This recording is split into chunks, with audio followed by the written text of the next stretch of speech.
Bismillahirrahmanirrahim. Masya Allah, ini kita akan segera mulai, Moms, Zoom kita pada siang hari ini. Assalamualaikum warahmatullahi wabarakatuh. Kalau yang mau jawab, di-unmute dulu boleh, Moms. Selamat siang, Moms semua. Wabarakatuh. Waalaikumsalam warahmatullahi wabarakatuh. Selamat siang, Mbak Irma. Selamat siang, Moms semua. Gimana kabarnya siang hari ini? Mudah-mudahan semua dalam sehat dan bahagia ya. Karena Amin. alhamdulillah puji syukur kita kehadirat Allah Subhanahu wa taala, hari ini tanggal 24 Juli kita bisa sama-sama menghadiri seminar yang diselenggarakan Mom Academy beserta dengan AFSI, Asosiasi Fintech Syariah Indonesia, dengan mengangkat topik yang luar biasa seru banget untuk para moms, yaitu Mom Milenial Wajib Melek Finansial, Keuangan Aman dalam Segala Situasi. Baik, Mom.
Selesai nih kakaknya. Baik, Moms, itu tadi profil singkat dari AFSI atau Asosiasi Fintech Syariah Indonesia yang merupakan perhimpunan startup teknologi keuangan syariah, institusi, akademisi, komunitas, dan pakar syariah yang bergerak dalam jasa keuangan syariah berbasis teknologi. Dan juga sudah hadir di tengah-tengah kita Direktur Eksekutif AFSI. Kita sapa Bu Mahani. Selamat siang, Bu. Assalamualaikum. Waalaikumsalam warahmatullahi wabarakatuh. Selamat siang, Irma. Apa kabar? Alhamdulillah. Saya dan Mom semua udah siap nih, Bu, insya Allah ya, untuk belajar sama-sama dengan AFSI dan juga Mom Academy dan juga narasumber kita tentang topik pada hari ini. Siap, saya juga siap nyimak nih, Mom Irma. Iya, siap. Terima Baiklah. kasih. Sama-sama, Bu. Tadi profil singkat dari AFSI, Moms, tapi ada baiknya kita cari tahu lebih banyak dengan follow Instagram berikut ini, yaitu silahkan Mom follow Instagram narasumber kita pada siang hari ini, yaitu @deramelia, kemudian juga Instagram dari AFSI @afsi.id, Instagram @mothersonmission.id, kemudian juga jangan lupa di follow akun Instagram serta TikTok @momacademy.id dan juga YouTube serta Facebook Mom Academy. Baiklah, Mam, kita akan langsung ke peraturan seminar. Yang pertama, mohon untuk moms semua, apalagi yang baru masuk, mungkin boleh dimatikan mic-nya supaya kita bisa sama-sama fokus menyimak penjelasan dari narasumber kita. Kemudian diusahakan untuk bisa membuka kamera supaya kita bisa lebih kenal lagi dengan mom semua. Dan apabila ingin bertanya, jangan lupa tulis di kolom chat dengan format nama dan juga regional atau mungkin juga domisili mom. Silahkan raise hand dan on cam untuk mengajukan pertanyaan di sesi tanya jawab nanti. Dan mohon kerjasamanya untuk tidak mencoret-coret layar dan membuat keributan. Konsekuensinya adalah kami akan keluarkan jika ada pelanggaran yang demikian. Moms, ini ada berita baik banget. Di akhir acara nanti kita akan pilih 3 peserta terbaik yang akan mendapatkan hampers dari Mom Academy Pusat dan juga e-wallet senilai Rp100.000 untuk 3 orang pemenang yang dipersembahkan oleh AFSI. Jadi tetap simak dari awal sampai akhir ya, Moms ya. Silakan jangan lupa tadi aku ingatkan kembali pertanyaannya ditulis di kolom chat dengan format nama serta regional atau domisili. Baiklah, Moms, kita semua pasti setuju ya bahwa yang namanya hidup itu ups and down, nggak bisa ketebak Makanya wajib banget untuk perempuan itu cerdas secara finansial dan juga mandiri tentu saja supaya kita bisa bertahan dalam segala situasi.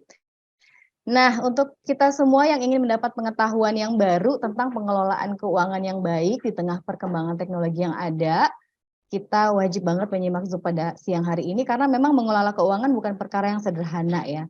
Seiring dengan perkembangannya, saat ini banyak banget teknologi yang bisa digunakan untuk membantu pengelolaan keuangan keluarga. Apa saja itu nanti kita belajar dengan narasumber kita. Boleh aku membacakan profil beliau? Nah, ini dia. Mams yang cantik ini adalah Mbak Dewi Ratnadiana Amelia, Certified Financial Planner, Islamic Financial Planner, Qualified Wealth Planner. Beliau adalah lulusan Fakultas Ekonomi dan Bisnis Universitas Indonesia, kemudian saat ini masih menempuh pendidikan di Islamic Finance and Banking, University of Dundee. Kemudian beliau adalah seorang financial advisor dan edukator berpengalaman. Kemudian beliau juga adalah seorang certified financial planner dari Financial Planning Standard Board Indonesia.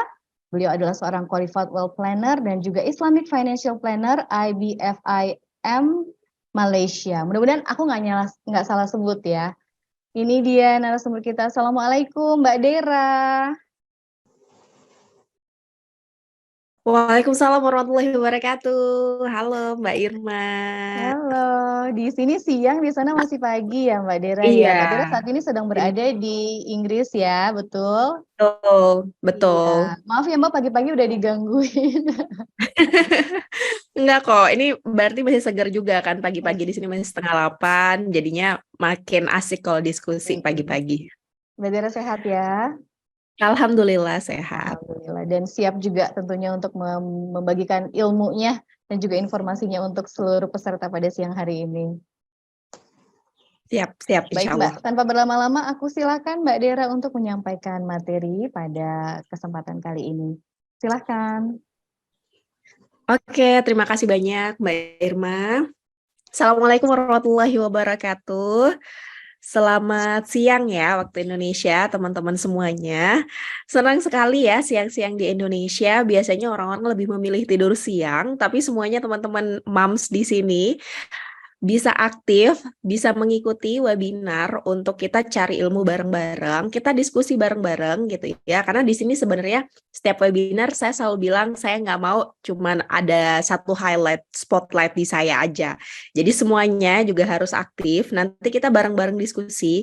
Kalau ada case-case tertentu kita coba nanti selesaikan bareng-bareng gitu ya, tentunya di waktu yang mungkin terbatas, tapi kita masih bisa ngobrol lagi di lain waktu, di Instagram dan segala macamnya. Biasanya saya selalu meluangkan waktu nih untuk ngebahas case-case khusus gitu ya, atau pertanyaan-pertanyaan khusus yang ditanyakan oleh teman-teman di Instagram saya.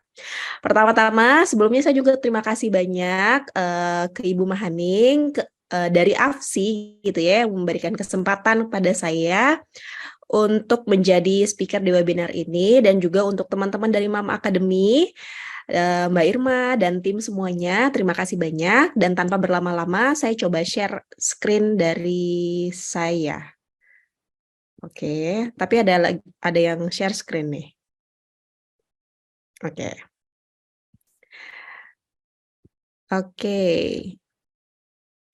Nah, kali ini temanya menarik ya, Moms Milenial Cerdas Mengelola Keuangan gitu ya. Jadi memang kita sebagai seorang ibu gitu ya, seorang ibu ini sebenarnya tugasnya banyak banget sebenarnya kalau di rumah.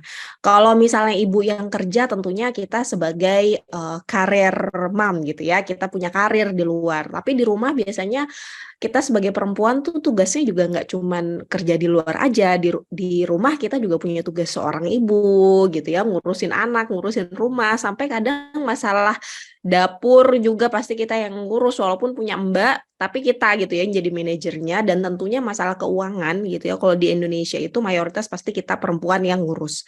Walaupun sebenarnya laki-laki boleh nggak? Ya boleh aja kalau emang kesepakatannya laki-laki yang mau ngurus gitu ya. Tapi biasanya tanggung jawab ini dikasih ke perempuan karena katanya perempuan ini lebih lebih conscious gitu ya, lebih sadar dan lebih rajin nyatetnya, dan harapannya ketika perempuan nih bisa lebih rajin nyatet, bisa lebih sadar nih, keuangan keluarga bisa lebih baik gitu. Nah, jadi hari ini kita mau ngebahas terkait dengan peran perempuan nih untuk ngelola keuangan keluarga. Tadi udah dikenalin sama Mbak Irma, aku biasanya aktif di Instagram @deramelia sebagai platform aku untuk edukasi keuangan gitu ya, bikin konten-konten terkait keuangan dan segala macamnya. Dan khusus di platform ini itu aku biasanya juga akan bahas terkait dengan keuangan syariah. Karena aku belajar Islamic Finance di sini. Jauh-jauh dari Indonesia, perginya ke Inggris untuk belajar Islamic Finance. Aku juga udah sering bahas nih, kenapa perginya ke Inggris gitu ya. Jadi nggak usah dibahas lagi. Jadi memang konten-konten aku biasanya berbasis Islamic Finance atau keuangan syariah. Tapi aku juga belajar terkait dengan keuangan umum, konvensional, dan segala macamnya gitu ya. Karena memang udah punya pengalaman 8 tahunan di industri keuangan. Oke, kita akan ngebahas terkait dengan MAMS sebagai manajer keuangan keluarga gitu ya. Topik pembahasan kita akan mulai dari start with why. Kenapa sih kita harus ngelola keuangan gitu ya. Jadi ini sebenarnya basic banget. Kita mau belajar apapun kita pasti akan mulai dengan start with why gitu ya. Jadi kalau misalnya nih kita mau belajar investasi sebelumnya pasti ditanya dulu kenapa kita harus mau belajar investasi nih teman-teman.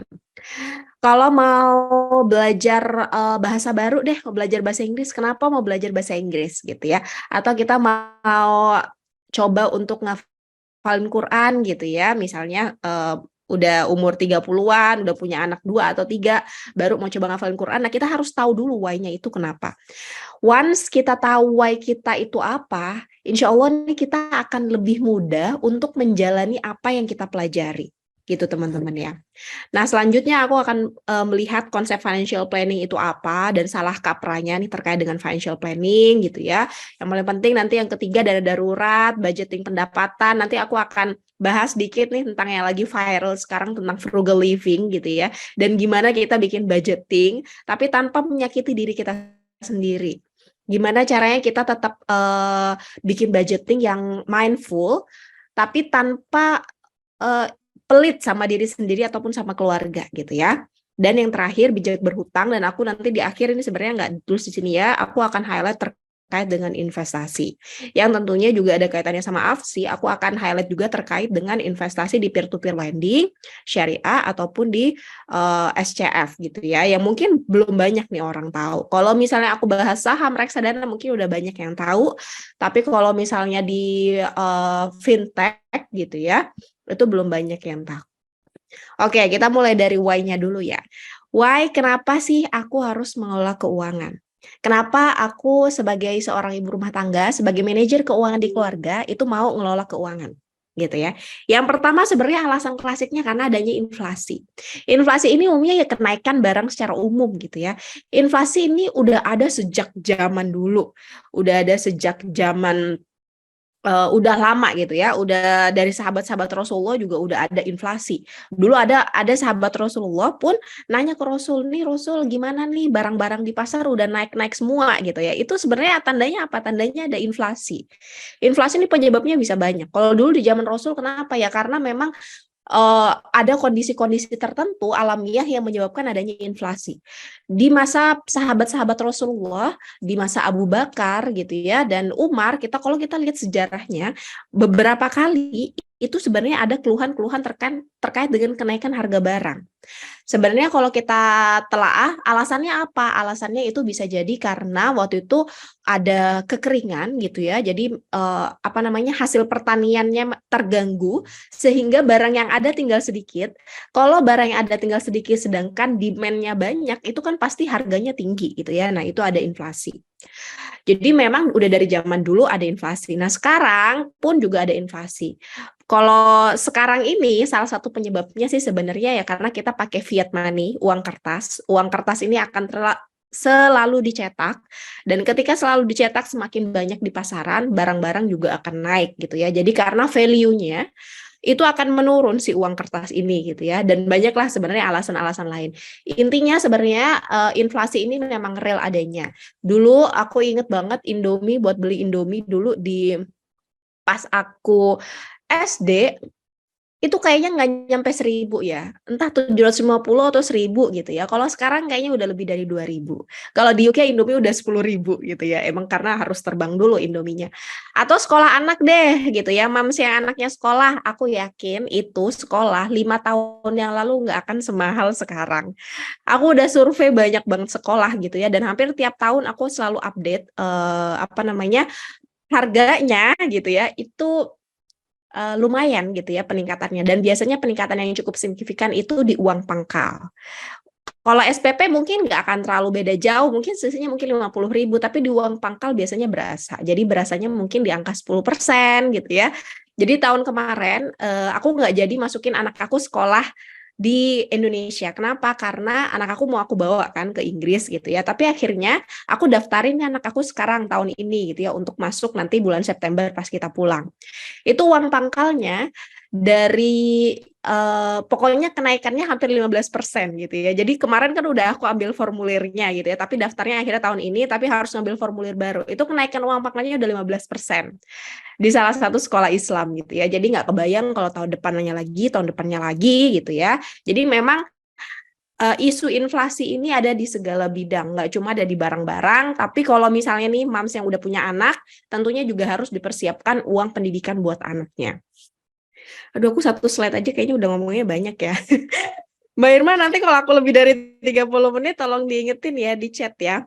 Nah, Siap, yang Mbak. kedua adalah alasannya kenapa kita ngelola keuangan, karena kita pengennya banyak banget, tapi kadang uangnya terbatas.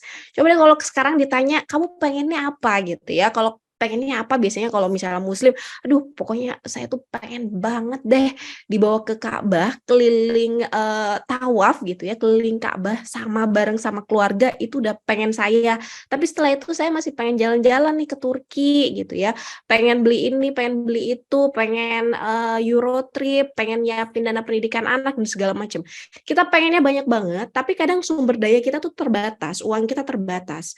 That's why kita harus berusaha untuk bikin prioritas, skala prioritas, dan bikin rencana-rencana keuangan yang kira-kira mana sih yang bisa kita penuhin, dan kapan nih kalau misalnya semuanya kita banyak pengennya, kapan kira-kira bisa dipenuhin. Karena kalau uang kita terbatas, nggak akan bisa semuanya kita penuhin dalam satu waktu gitu ya.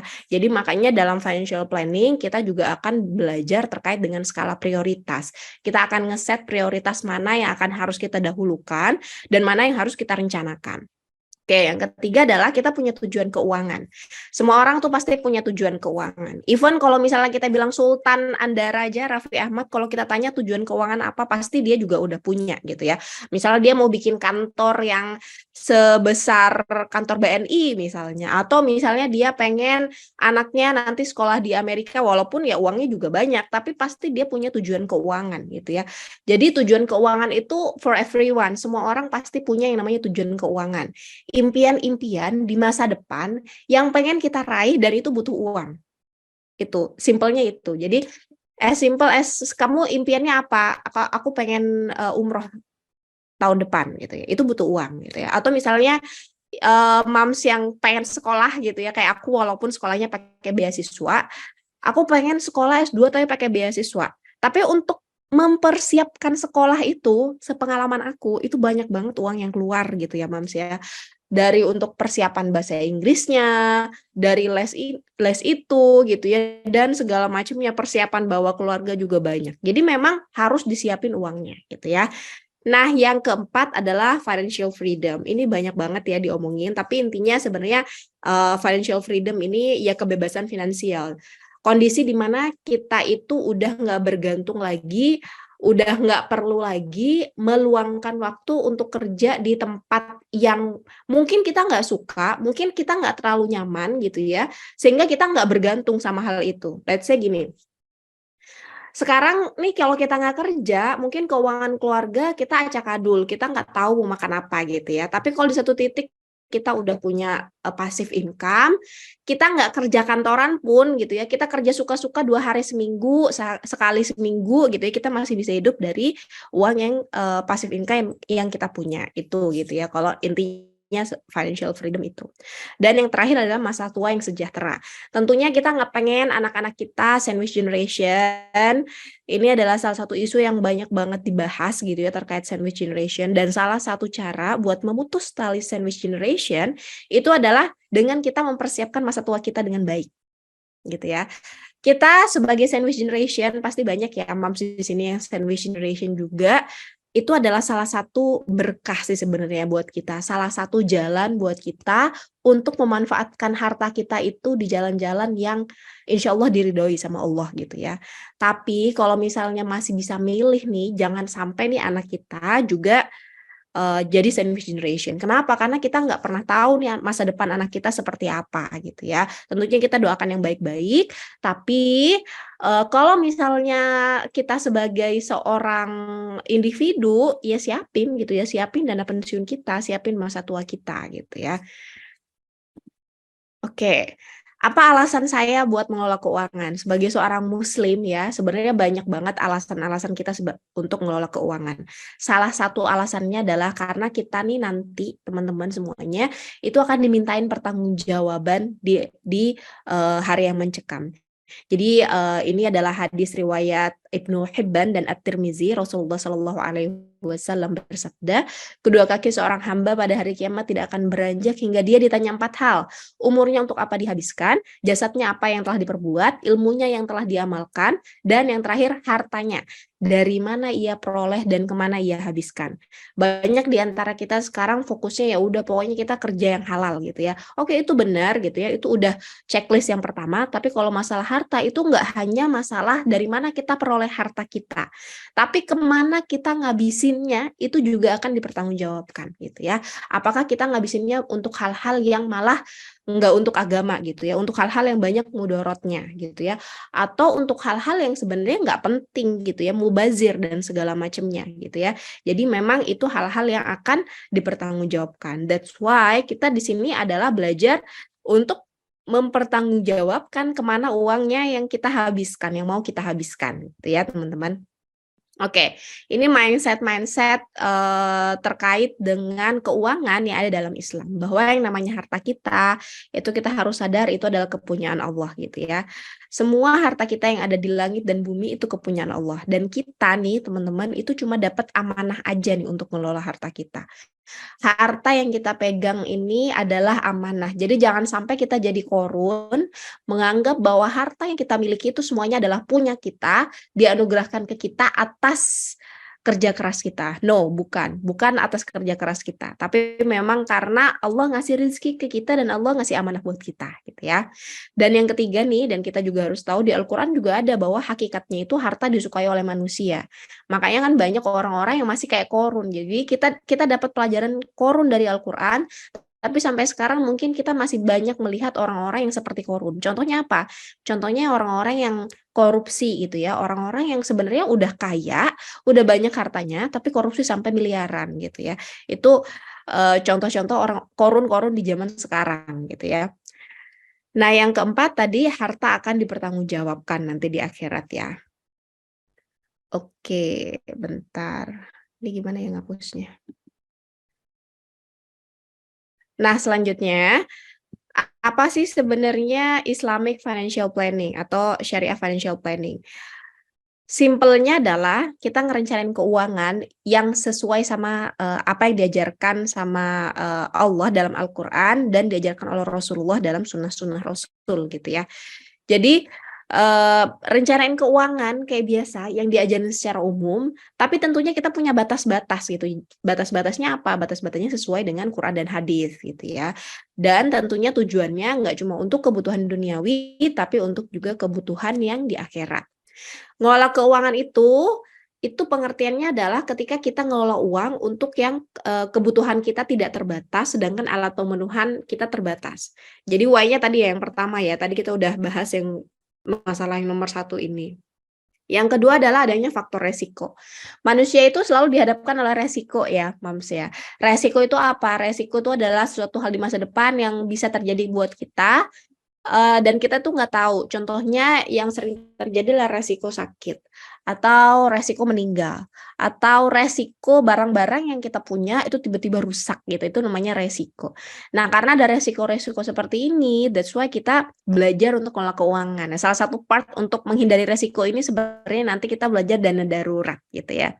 Jadi ini juga kita harus persiapkan terkait dengan resiko. Yang ketiga, ngelola uang itu artinya kita menunda kesenangan yang bisa kita dapatkan semua hari ini untuk sebagian kita simpan untuk kesenangan di masa depan. Ini bukan artinya kita nggak boleh mendapatkan kesenangan di hari ini ya, bukan ya. Artinya gini, kita dapat gaji nih hari ini 10 juta. 10 juta bulan ini bisa semuanya kita habiskan, bisa aja 10 juta. Jadi kita belanja aja tiap hari ke mall, tiap minggu kita makan-makan di luar, shopping ini itu tanpa mikir gitu ya. Bisa aja kayak gitu kan ya manusia. Tapi kalau kita belajar keuangan nih 10 juta, kita juga harus mikir gimana caranya nih 10 juta gaji aku bulan ini, sebagiannya harus aku persiapkan untuk kesenangan aku di masa depan. Misalnya 30% nih aku save nih si 10 juta untuk kesenangan aku di masa depan. Jadi untuk apa? Untuk ya nanti di masa depan biar nanti buat liburan gitu ya, atau kesenangan kebutuhan keluarga di masa depan untuk pendidikan anak-anak, atau misalnya untuk mau beli mobil, mau beli rumah dan segala macamnya.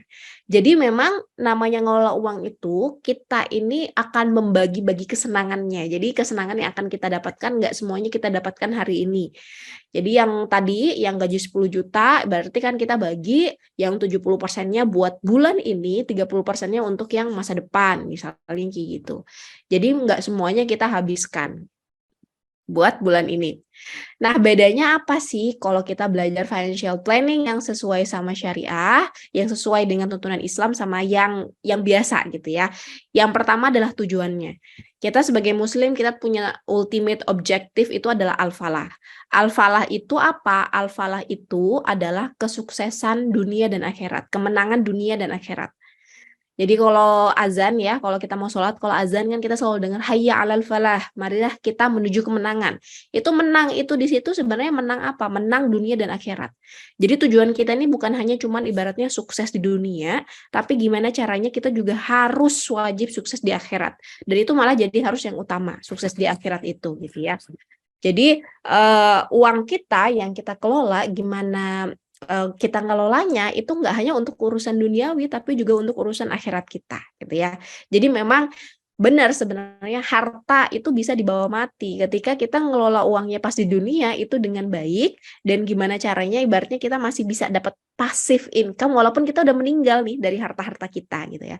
Dengan apa? Dengan banyak sekali kita instrumennya dalam di Islam gitu ya, dengan kita wakaf gitu ya, sedekah jariyah, infak, zakat gitu ya, zakat itu wajib gitu ya, dan segala macamnya. Yang kedua adalah horizonnya. Jadi horizon kita nggak cuma dunia, tapi dunia dan akhirat gitu ya. That's why kita tadi pengennya ya sukses dunia dan akhirat gitu ya. Dan yang ketiga, untuk mencapai tujuan keuangan tertentu itu harus sesuai dengan syariat Islam. Kita milih investasi gitu ya, kita nggak bisa milih sembarangan. Kenapa? Karena kita punya pagar-pagar gitu ya, pagar-pagar syariat. Jadi kita harus milih yang sesuai dengan syariah, kita milih investasi syariah gitu ya. Atau yang lain deh, kalau misalnya kita mau pakai asuransi ya asuransi yang sesuai dengan syariah gitu ya. Oke, kita belajar piramida perencanaan keuangan selanjutnya. Mau ngelola keuangan mulai dari mana? Nah, itu kalau misalnya menjawab pertanyaan ini, kita harus belajar piramida perencanaan keuangan. Mungkin banyak ya dari Mams beberapa udah familiar dengan piramida ini, dan ini mungkin banyak diedukasi juga oleh teman-teman financial educator, financial planner gitu ya. Jadi yang namanya piramida perencanaan keuangan ini sebenarnya step-step kita mau ngelola keuangan. Ibaratnya kayak kita mulai dari mana dulu nih gitu ya. Pondasinya mana dulu nih yang harus kita perbaiki. Jadi pondasi yang pertama adalah kita tuh harus aman dulu, secure dulu keuangan kita. Jadi keamanan keuangan, financial security dulu, baru kita akan mendapatkan kenyamanan keuangan, financial safety dulu, safety kemudian gitu ya. Jadi secure dulu, aman dulu nih uang kita. Nah, baru setelah itu kita kenyamanan, dan kalau kita udah tua gitu ya, kita akan belajar terkait dengan distribusi keuangan. Nah, keamanan keuangan itu dimulai dari ketika kita belajar untuk ngatur cash flow kita dan manage hutang kita. Jadi ketika kita punya uang nih, kita kelola dulu cash flow kita, uang masuk, uang keluar gitu ya. Gimana caranya dengan cash flow yang kita punya, kita masih bisa saving, kita sedekah, infak, wakaf gitu ya. Jadi pokoknya kita kelola deh cash flow-nya gitu ya. Cash flow ini ngelolanya dengan apa? Dengan kita bikin budgeting. Budgeting itu sebenarnya simple, tapi kadang banyak orang itu susah untuk praktekin karena enggak di tracking gitu ya, hasilnya gimana gitu ya. Jadi bikin budgeting tapi enggak dipraktekin, enggak di tracking, dan bocor-bocornya itu di mana gitu. Makanya banyak orang yang akhirnya, oh iya awalnya bikin budgeting sih, tapi kok ya tetap aja ya nggak tahu uang pergi kemana gitu ya, dan segala macamnya. Nah, selanjutnya adalah kita manage hutang kita. Hutang itu boleh dalam Islam, tapi kita harus berhati-hati dalam berhutang gitu ya. Jadi banyak pagarnya. Jadi kalau misalnya dalam Islam itu ayat terkait dengan hutang termasuk salah satu ayat yang panjang banget di Al-Qur'an gitu ya, dan banyak sekali juga hadis-hadis terkait dengan hutang. Jadi memang kita juga harus hati-hati gitu ya. Jadi berhutang boleh untuk kepentingan yang mendesak buat kita, bukan untuk kepentingan-kepentingan yang sifatnya gaya hidup gitu ya, teman-teman ya. Yang kedua adalah financial security. Tingkatan kedua adalah kita manage resiko kita. Kita punya dana darurat dan kita punya proteksi. Dana darurat ini juga penting banget, pondasi banget buat kita.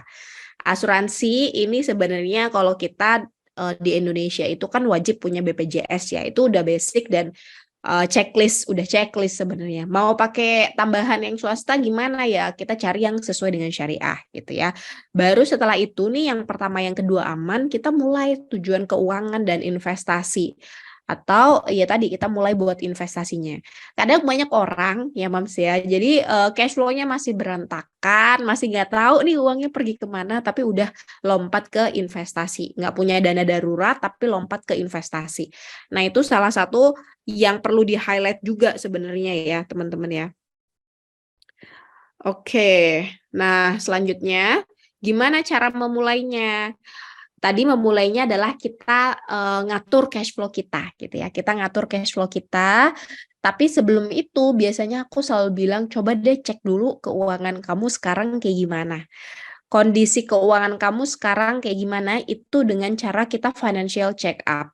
Financial check up ini kita sebenarnya mau ngecek kondisi cash flow kita dan kondisi aset dan hutang kita. Jadi yang pertama kali kita cek dulu, kita akan ngecek pemasukan kita berapa nih tiap bulan dan tiap tahunnya, dan pengeluaran kita tiap bulan dan tiap tahunnya itu berapa dan seperti apa. Karena kenapa sih kita harus ngecek ini? Supaya kita bisa merencanakan dengan baik. Banyak orang yang sebenarnya bulanannya mungkin nggak banyak ya, ibaratnya kayak gaji bulanannya nggak banyak, tapi income tahunannya itu lumayan gitu, dapat dari THR, dari bonus dan segala macamnya yang sebenarnya itu bisa membantu kita buat mencapai tujuan keuangan yang kita udah rencanakan gitu. Nah, sama kayak pengeluaran. Banyak orang ngitung budget pengeluaran bulanan, tapi dia nggak ngitung budget pengeluaran yang sifatnya tahunan. Contohnya apa? Budget pengeluaran tahunan itu bayar pajak gitu ya, pajak mobil, pajak motor gitu, dan segala macamnya. Terus yang kedua nih, mau pulang kampung. Terus yang ketiga, bagi-bagi THR buat keluarga itu pengeluarannya sifatnya tahunan. Atau buat kurban, atau selanjutnya bayar zakat dan segala macam nada itu juga harus kita persiapkan. Jadi pengeluaran-pengeluaran tahunan ini kalau kita nggak siapkan nanti akan merusak, mengganggu budgeting bulanan kita. Karena akan ada satu bulan nanti yang akan bengkak banget. Misalnya nanti bulan Ramadan ya. Biasanya rata-rata kalau bulan Ramadan tuh udah acak-adul karena nggak sesuai sama budgeting yang awalnya dipersiapkan gitu. Nah, selanjutnya kita juga akan lihat nih sebenarnya hutang saat ini kita totalnya berapa dan cicilan per bulannya berapa. Nah, ini sebenarnya kita mau lihat sebenarnya rasio hutang kita dibandingkan aset kita itu masih aman apa enggak. Oh iya, saya punya nih hutang KPR. Sekarang sisanya dalam 400 jutaan dengan cicilan per bulan 4 juta misalnya. Oke, kita catat dulu ya. Nah, sekarang kita lihat dulu nih total harta kita berapa nih saat ini. Total harta kita, let's say misalnya udah di angka 600-an karena tadi udah beli rumah kan pakai KPR 500 juta misalnya. Terus yang 100 juta itu dalam bentuk motor, terus sisanya ada di tabungan misalnya. Nah, kita bisa lihat bahwa yang sebenarnya hutang kita dibandingkan total harta kita itu berarti kan 400 juta dibagi 600 tadi gitu ya. Besar nggak ya? Besar, cuman kan memang ada asetnya dalam bentuk rumah gitu ya. Dan itu juga kita harus persiapkan dalam artian cicilannya itu selama berapa lama nih? Selama berapa tahun gitu. Kita bisa ngebayangin dengan cicilan misalnya tinggal 10 tahun lagi, 15 tahun lagi, kita harus punya income yang secure untuk bayar si cicilan itu gitu. Si bayar cicilan hutang itu. Nah, itu yang penting gitu ya.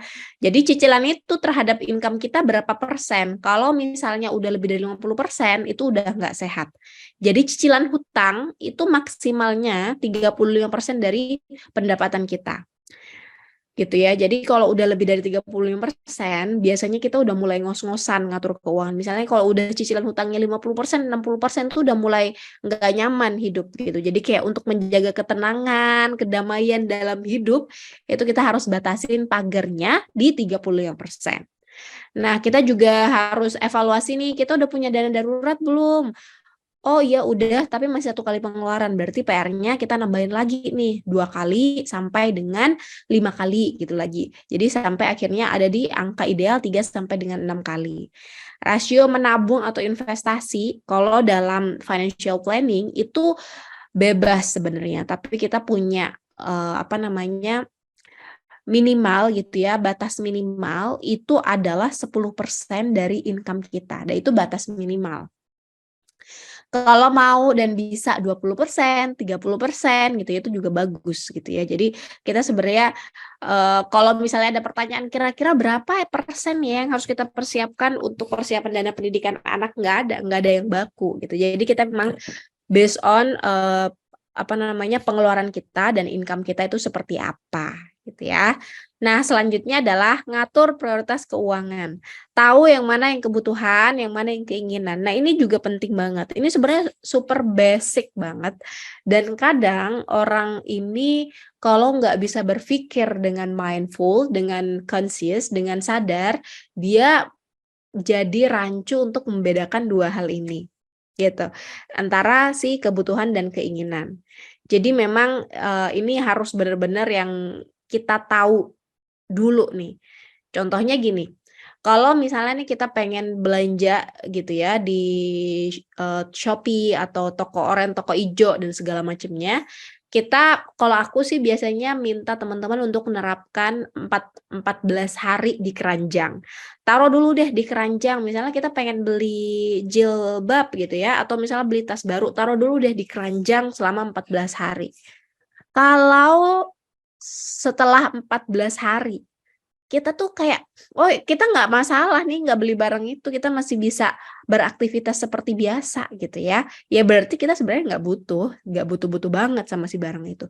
Tapi kalau misalnya sebelum 14 hari nih, kita ada hari-hari di mana kita mau pakai tuh barang, kita mau menggunakan dengan hal-hal yang produktif, tapi kita nggak punya barangnya. Nah itu berarti udah jadi ibaratnya mungkin udah jadi kebutuhan buat kita gitu ya.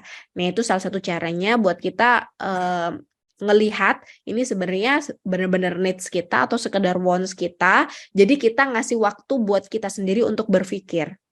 Banyak nih sekarang teman-teman ya, kalau scrolling TikTok itu kan banyak orang live ya. Banyak orang live TikTok ya. Kalau di TikTok itu nggak memberikan kesempatan buat kita untuk mikir. Beda sama kalau kita belanja di toko oranye, toko ijo. Jadi kalau di TikTok itu ada orang live, itu harus check out saat itu juga. Ya harus check out karena ini jadi benar-benar diburu. Jadi kita nggak bisa mikir. Jadi kalau misalnya ada orang live nih, saat itu orang live gitu ya, live baju dan segala macam, lucu banget gitu ya. Ya udah, kita akan check out saat itu juga. Nah, ini menurut aku kurang mindful sih pembelian yang kayak gini. Jadi memang ya udah gitu ya, better kita kasih waktu buat diri kita untuk berpikir gitu ya kalau dalam masalah belanja. Nah, selanjutnya adalah kita bikin budgeting. Budgeting ini artinya kita membuat rencana belanja. Nggak ada rumusan baku sebenarnya buat budget itu seperti apa dan pembagian persentasenya itu seperti apa. Masing-masing dari kita itu bisa nyesuaiin dengan prioritas kebutuhannya. Di luar itu teori-teori budgeting itu banyak banget. Misalnya teori 80-20, budgeting 5-3-2, 4-3-2-1 dan segala macamnya. Aku pribadi nggak ada ngikutin satupun rumus budgeting ini. Jadi memang bikin personalize sesuai dengan kondisi keuangan. Kenapa? Kayak misalnya gini, contohnya ada orang yang kerjanya freelancer, konten kreator, atau apalah gitu ya di pekerjaan sekarang yang gajinya tiap bulan mungkin nggak akan sama gitu ya. Kadang gajinya pendapatannya bulan ini dapat 5 juta, tapi bulan depan nih karena dia konten kreator, banyak kerja sama sama brand gitu ya, bulan depan bisa 20 juta gitu misalnya. Kalau nih si orang freelancer ini ngebagi 5-3-2 gitu ya, itu misalnya pas dia dapat income 5 juta, berarti kan 2,5 juta dia buat needs. Belum tentu cukup gitu 2,5 juta. Dia buat wants-nya 30%, which is berapa tuh? 30% dari 5 juta gitu ya, 1,5-an gitu ya. Cukup nggak? Ya bisa aja cukup lah, kalau wants kan bisa kita atur-atur gitu. Tapi kalau needs-nya 2,5 juta kan nggak cukup. Jadi kalau misalnya seperti itu kan harus diubah nih cara budgetingnya. Atau pas tadi freelancer tadi dapat 20 juta, dia needs-nya jadi pengeluaran needs-nya jadi 10 juta gitu ya. Padahal dia tiap bulan paling ngeluarin buat needs nih 5 juta aja udah cukup gitu ya. Tapi karena ngikutin budgeting rumus ini jadinya dia kan berubah, needs-nya ini harus keluar 10 juta. Jadi bisa aja nanti dia akan mencari-cari cara buat ngeluarin uangnya yang jadi sampai 10 juta gitu ya. Itu intinya adalah kita bikin budget itu kita harus bikin assessment dulu nih, kira-kira needs kita selama sebulan itu berapa gitu ya. Jadi let's say needs itu kita bayar sekolah anak, bayar kontrakan, bayar cicilan gitu ya. Terus apa namanya lagi buat makan, bayar listrik, bensin dan lain sebagainya, itu adalah contoh kebutuhan gitu ya. Contoh pengeluaran yang sifatnya needs kita. Lalu kita lihat juga nih, ada nggak pengeluaran-pengeluaran lain yang sifatnya wants. Oke, kita bikin dulu deh. Oke, kita suka nih makan di luar seminggu sekali di mall gitu ya, dengan budget segini, segini, segini. Bikin dulu gitu ya. Lalu kita bikin juga budget saving itu berapa. Nah, pendekatan yang seperti ini akan lebih masuk sebenarnya ke tiap orang dibandingkan langsung kita bagi yang seperti ini gitu ya. Jadi kalau misalnya kita udah bagi kayak gini, nih kadang orang yang harusnya bisa nabung 30%, jadi dia akhirnya nabungnya 20% aja gitu. Nah, makanya kalau bikin budgeting itu memang harus disesuaikan sama kondisi kita masing-masing.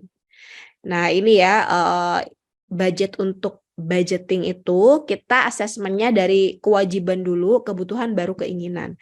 Kewajiban itu pengeluaran yang harus kita keluarkan dan nggak bisa dihemat lagi. Bayar zakat, bayar cicilan atau bayar utang, bayar sekolah anak, itu udah nggak bisa dihemat gitu ya. Tapi yang namanya kebutuhan itu sebenarnya pengeluaran yang kita perlukan, tapi sebenarnya bisa kita hemat, bisa kita kontrol gitu yang namanya kebutuhan ini. Contohnya gini, konsumsi harian. Kita bisa milih nih apakah kita mau makannya tiap hari di mall atau nge-GoFood, atau makannya kita masak, kita nge-GoFood-nya 3 hari sekali deh. Nah, itu ada dalam kontrol kita. Sama-sama untuk memenuhi kebutuhan makan kita, tapi nanti uang yang keluar bisa jadi beda gitu ya. Atau biaya transportasi. Ada orang yang pakai mobil tiap hari, ada orang yang pakai mobilnya 2 kali sehari, sisanya 2 hari dalam seminggu, sisanya pakai transportasi umum. Nah, itu juga akan berbeda gitu ya. Pakaian itu termasuk kebutuhan kita gitu ya. Kita nutup aurat gitu ya. Kan sandang, pangan, papan gitu ya.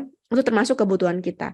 Tapi akan seberapa sering kita beli pakaian, nah itu akan jadi wants nanti. Jadi harus tahu ya yang mana yang benar-benar jadi kebutuhan kita dan yang mana yang jadi keinginan gitu ya. Pengeluaran masa depan buat nabung, investasi itu termasuk kebutuhan kita juga. Jadi harus kita persiapkan dan bikin budgetingnya. Lalu yang terakhir adalah pengeluaran untuk memenuhi keinginan. Ini sifatnya kita prioritaskan yang terakhir setelah yang pertama dan yang kedua checklist. Jadi jangan dibalik gitu ya.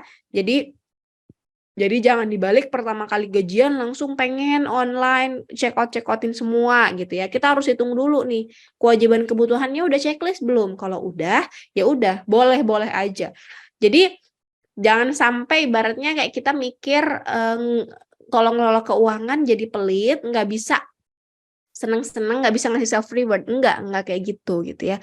Jadi boleh aja, jadi makanya kita bikin budgeting khusus wants kita gitu ya. Kalau suka nonton konser gitu ya, atau misalnya mau sukanya jajan gitu ya, cilok atau apalah gitu ya setiap hari, ya udah nggak apa-apa asalkan kita punya budgetnya. Kalau misalnya nih kita gajinya masih terbatas dan buat checklist pertama dan kedua juga masih agak ngos-ngosan. Jadi mau nggak mau keinginannya ditunda, ya udah ditunda dulu. Nanti kalau udah mulai stabil, baru nih kita bikin budget khusus untuk keinginan gitu ya, wants-nya. Tapi kalau misalnya kita udah stabil keuangan gitu ya, dan sebenarnya checklist pertama kedua juga udah aman, silahkan aja bikin 10%, 20% buat si wants ini gitu ya. Nah, sekarang kemarin itu cukup rame ya kayaknya bahasan tentang frugal living gitu ya. Jadi ada orang yang bikin budget sebenarnya 3,5 juta, dia ngebudgeting 3,5 juta, which is sebenarnya banyak ya orang-orang dengan gaji segitu juga. UMR bahkan aku sering banget dapat case kayak gaji kami tuh 1,7 juta, 2 juta gitu ya, yang tinggal di Jogja, atau guru-guru honorer gitu ya, yang gajinya juga nggak sampai 2 juta. Sorry. Jadi sebenarnya gaji 3,5 juta itu mungkin banyak juga yang sebagian orang tuh punya gaji segitu gitu ya.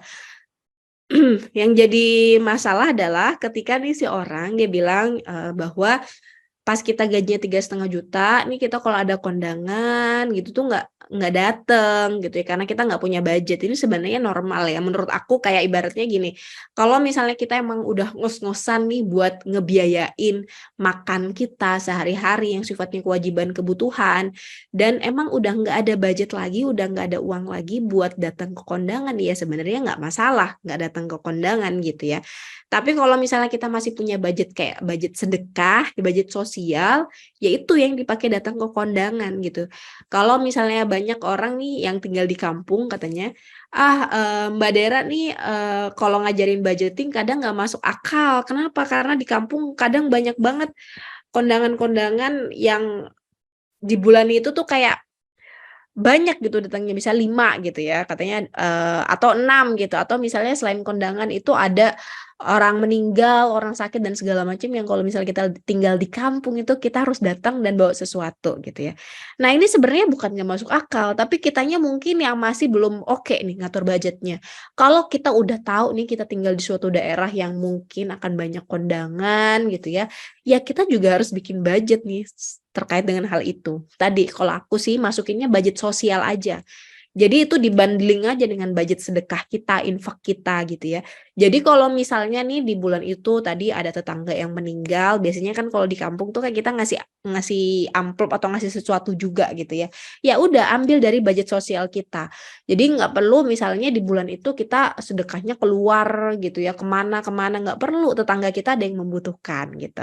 Jadi dibikin budgetnya itu di sosialnya untuk tetangga atau kondangan gitu. Jadi memang personalize sih. Jadi kalau aku tinggal di Jakarta, selama aku tinggal di Jakarta itu aku jarang banget dapat kondangan nikah gitu ya. Tapi emang beda banget pas zaman dulu kami tinggal di kampung gitu ya, di Sumeneb dulu. Jadi memang setiap bulan tuh pasti ada aja kondangan yang masuk, bahkan dari orang yang nggak kita kenal gitu ya. Ini siapa ya? Jadi kalau kita tanya misalnya ibuku, oh iya itu si anaknya yang di situ dan segala macamnya. Jadi kayak orang jauh tapi kita juga dapat undangannya gitu. Itu beda banget saat kita kalau tinggal di Jakarta.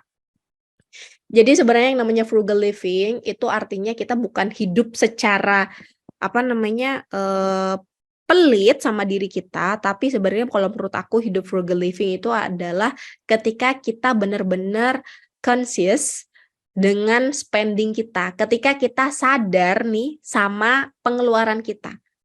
Jadi nggak melulu soal kita beli barang yang paling murah, tapi kita beli barang yang kira-kira memberikan value terbaik, nilai terbaik buat kita. Contoh, beli sepatu olahraga dengan harga sepatu dengan harga 1 juta, itu mungkin mahal untuk pembelian pertama.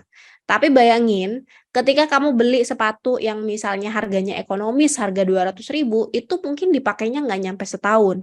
Tapi yang beli 1 juta, ini kamu pakainya berapa lama? Bisa misalnya 4 tahun gitu ya, itu bisa kamu pakai. Yang kalau dihitung-hitung gitu ya, yang 4 tahun berarti kan pemakaiannya 250.000, yang 200.000 tuh nggak nyampe setahun gitu ya.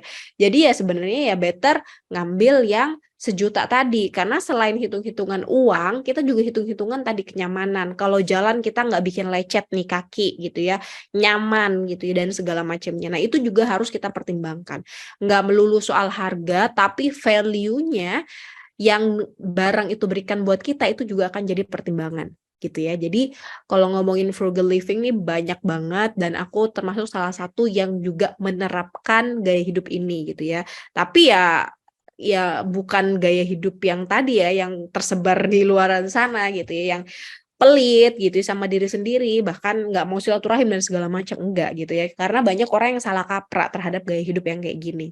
Oke, selanjutnya bikin tujuan keuangan. Tujuan keuangan itu intinya adalah kita punya impian-impian yang butuh uang, lunasin hutang gitu ya, jadi kita pengen debt free. Jadi kita nggak pengen nih punya hutang nanti umur 35, umur 40 nggak pengen punya hutang. Nah itu tujuan keuangan. Mau haji, mau umroh, mau punya rumah, mau punya dana pendidikan anak, keliling dunia, dan masa pensiun yang aman. Jadi semua tadi tujuan-tujuan keuangan biasanya itu ada siklusnya nih dalam hidup kita. Contohnya nih kalau misalnya masih muda, new career gitu ya, kalau umur 23, itu biasanya apa? Kita nyiapin biasanya dulu mau nikah nih, dana buat nikah gitu ya. Nah setelah nikah biasanya udah mulai mikirin nih kepemilikan kendaraan, mau perjalanan ibadah, aset rumah gitu ya.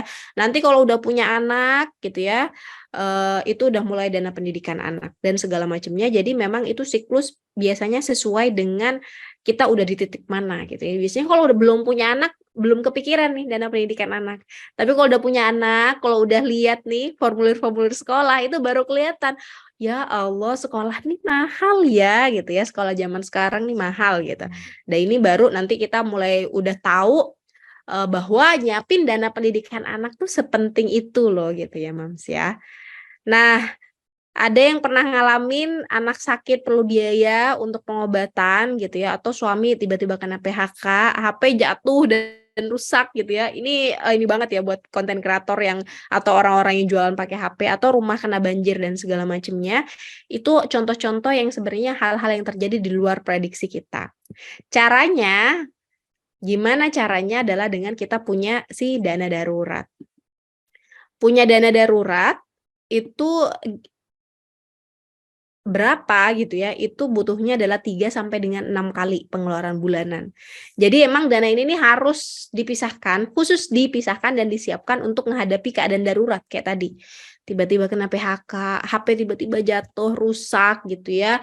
Atau misalnya kulkas tiba-tiba rusak harus diganti dan segala macamnya. Itu adalah kondisi-kondisi darurat yang kita boleh pakai dana darurat. Atau misalnya orang tua kita lagi dapat musibah dan butuh uang. Nah, itu kita bantu pakai dana darurat kita gitu ya. Nah, selanjutnya adalah hindari hutang yang sifatnya konsumtif.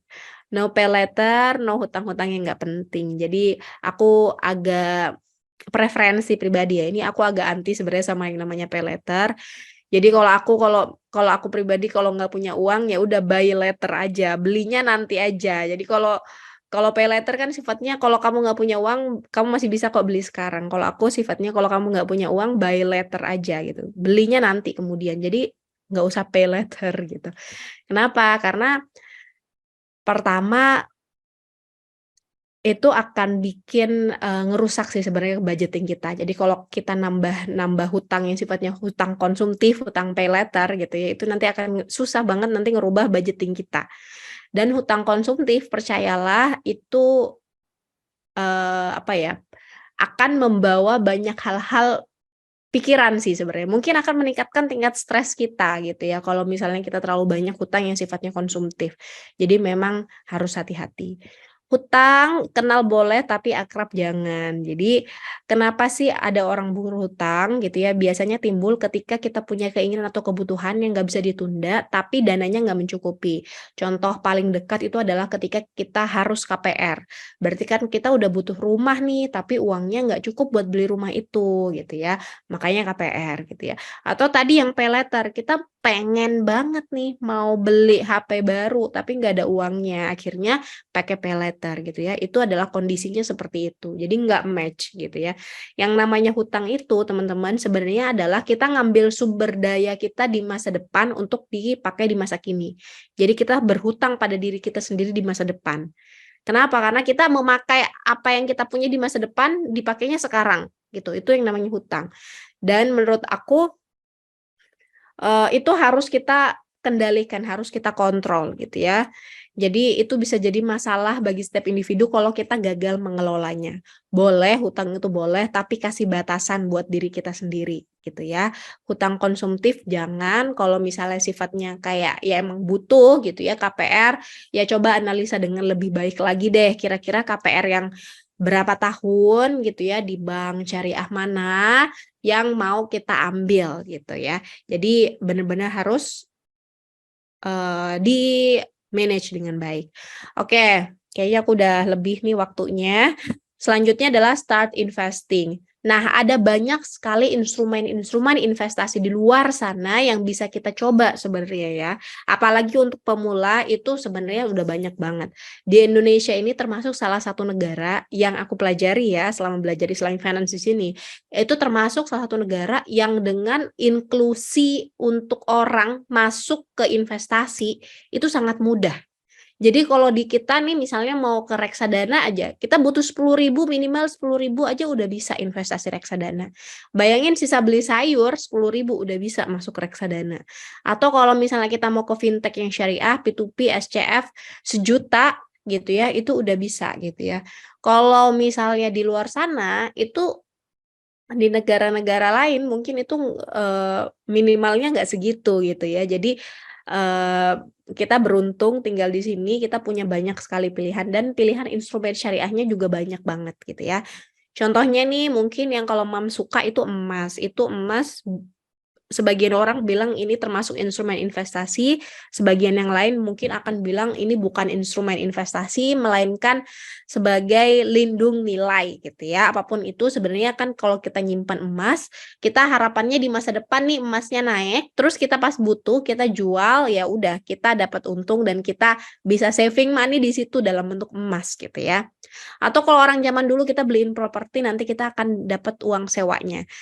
Kalau sekarang itu mungkin susah karena apa? Karena beli properti kan nggak murah ya. Jadi untuk dapetin rent income, biaya income sewa gitu ya, kita kan harus ngeluarin uang yang banyak gitu untuk beli propertinya gitu ya. Atau punya bisnis, kita sharingan bisnis atau kita jadi investor bisnis gitu ya. Nanti kita akan dapat bagi hasil gitu dari investasi kita di bisnis itu. Atau yang lainnya nih kita mulai dari resiko yang paling rendah deh, deposito gitu. Deposito di bank termasuk salah satu investasi juga yang resikonya rendah. Obligasi atau sukuk yang syariah gitu ya, itu juga bisa kita coba dari pemerintah, itu juga bisa kita beli, reksadana juga, ada saham juga. Dan yang sekarang yang menurut aku tuh bagus dalam artian kita bisa invest ini langsung ngasih impact ke ekonomi real gitu ya.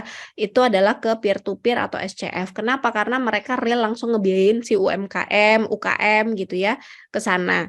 Jadi kalau misalnya kita jadi investor di sini, kita nggak cuma sebagai investor syariah aja, kalau yang P2P atau SCF syariah, tapi kita juga ikut menggerakkan ekonomi. Karena ya itu tadi, mereka kan membiayain ke UMKM, kita jadi investornya. Nanti kita dapat apa? Kita bisa dapat bagi hasil kalau yang syariah. Kalau yang konven dapat bunga gitu ya, kalau yang untuk investasi di sini. Jadi memang banyak sekali pilihannya. Nah, ini karena memang ini kita pengenalan gitu ya dari AFSI sendiri, fintech syariah di Indonesia itu kalau kita kelompokkan itu ada dua sebenarnya. Yang pertama adalah peer-to-peer lending, yang kedua adalah security crowdfunding. Jadi peer-to-peer lending itu sebenarnya layanan fintech yang menghubungkan kita sebagai investor dengan pihak penerima dana secara online melalui jaringan elektronik. Ya tadi, online tadi. Jadi kita sebagai investor, kalau misalnya mau invest, bisa nih invest minimal 1 juta gitu ya. Nanti sama si P2P ini akan disalurkan ke usaha-usaha gitu ya, atau orang-orang yang penerima dana yang butuh modal. Nanti kita akan dapat bagi hasil atau ijaro fee dan segala macamnya. Kalau SCF ini sifatnya crowdfunding gitu ya. Jadi platform fintech juga yang memungkinkan para pelaku UMKM untuk mengumpulkan dana secara langsung dari investor melalui penerbitan sukuk atau saham secara online. Jadi kalau tahu dulu tuh sempet rame, apa ya namanya, lupa deh. Atau sempat rame itu menantinya Jerome Pauline. Dulu kayaknya lagi rame pas lagi apa namanya, franchise-nya banyak yang ada masalah gitu ya. Waktu itu menanti ini di salah satu securities crowdfunding, kayaknya bukan yang syariah, jadi dia itu ngeluarin saham gitu ya. Jadi kayak ngeluarin saham 5 miliar gitu. Jadi kayak kita sebagai investor langsung bisa beli si sahamnya menanti itu gitu ya. Menanti nggak perlu masuk ke bursa dulu, bikin PT, terus bikin perusahaan terbuka, nggak perlu. Tapi sifatnya UMKM udah bisa ngeluarin saham juga gitu. Nah itu namanya securities crowdfunding gitu ya. Nanti mungkin akan banyak webinar-webinar kayak gini terkait dengan invest di P2P sama SCF. Aku pribadi udah nyoba juga diversifikasi gitu ya. Selain di tempat-tempat kayak gini, aku juga diversifikasi ke sini. Sebenarnya sesimpel kayak aku pengen investasi aku tuh nggak cuman akunya dapat manfaat, dapat bagi hasilnya, tapi juga bisa kontribusi untuk memutar roda perekonomian, ya itu dalam hal ini UMKM gitu. Oke, ini to-do list sebelum investasi pasti udah banyak yang tahu gitu ya. Punya dana darurat dulu, kondisi keuangan kita sehat, jadi utangnya terjaga, terus ada uang nih buat investasi. Jadi jangan sampai investasinya dari utang. Punya tujuan keuangan, punya pengetahuan, jadi belajar dulu nih ya Mams ya, punya pengetahuan instrumen tadi dan sesuai dengan profil resiko. Terakhir dari aku, jangan lupa investasi akhiratnya. Jadi jangan cuman investasi yang tadi gitu ya, yang tadi aku sebutin, tapi investasi akhirat itu juga penting. Karena sebaik-baik investasi kita nih sebagai muslim adalah tentunya investasi untuk akhirat kita. Itu aja dari aku, Mbak Irma. Sorry banget nih, aku kayaknya banyak ya ngomongnya. Jadi kita langsung Q&A aja. Terima kasih. Cukup tapi Wassalamualaikum penting warahmatullahi semua. Waalaikumsalam warahmatullahi wabarakatuh. Thank you. Di akhir tadi ada slide thank you. Do you have any question? Banyak banget Mbak Dera, pertanyaannya dari tadi udah ngantri mau ditanyakan ke Mbak Dera. Tapi ini beberapa juga sudah ada yang terjawab tadi ya. Misalnya mengenai porsi tadi kebutuhan atau porsi pembagian penghasilan masing-masing rumah tangga berbeda dan sebagainya. Jadi ini pertanyaan-pertanyaannya kita pilih ya, Mams. Jadi nggak semua bisa dibacakan karena waktunya juga terbatas ya. Nah ini pertanyaan yang pertama berhubungan dengan sandwich generation nih Mbak Dera. Pertanyaan dari Mam Sekar Ayu di Tangerang Selatan.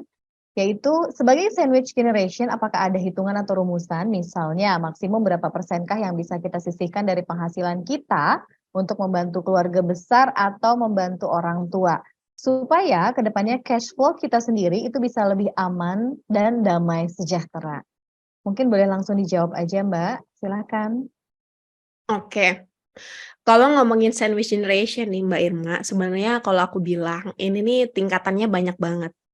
Ada orang yang sandwich generation-nya itu tipenya yang ya udah aku cuman ngebiayain ibaratnya uang makannya orang tua aku gitu. Ada yang kayak gitu.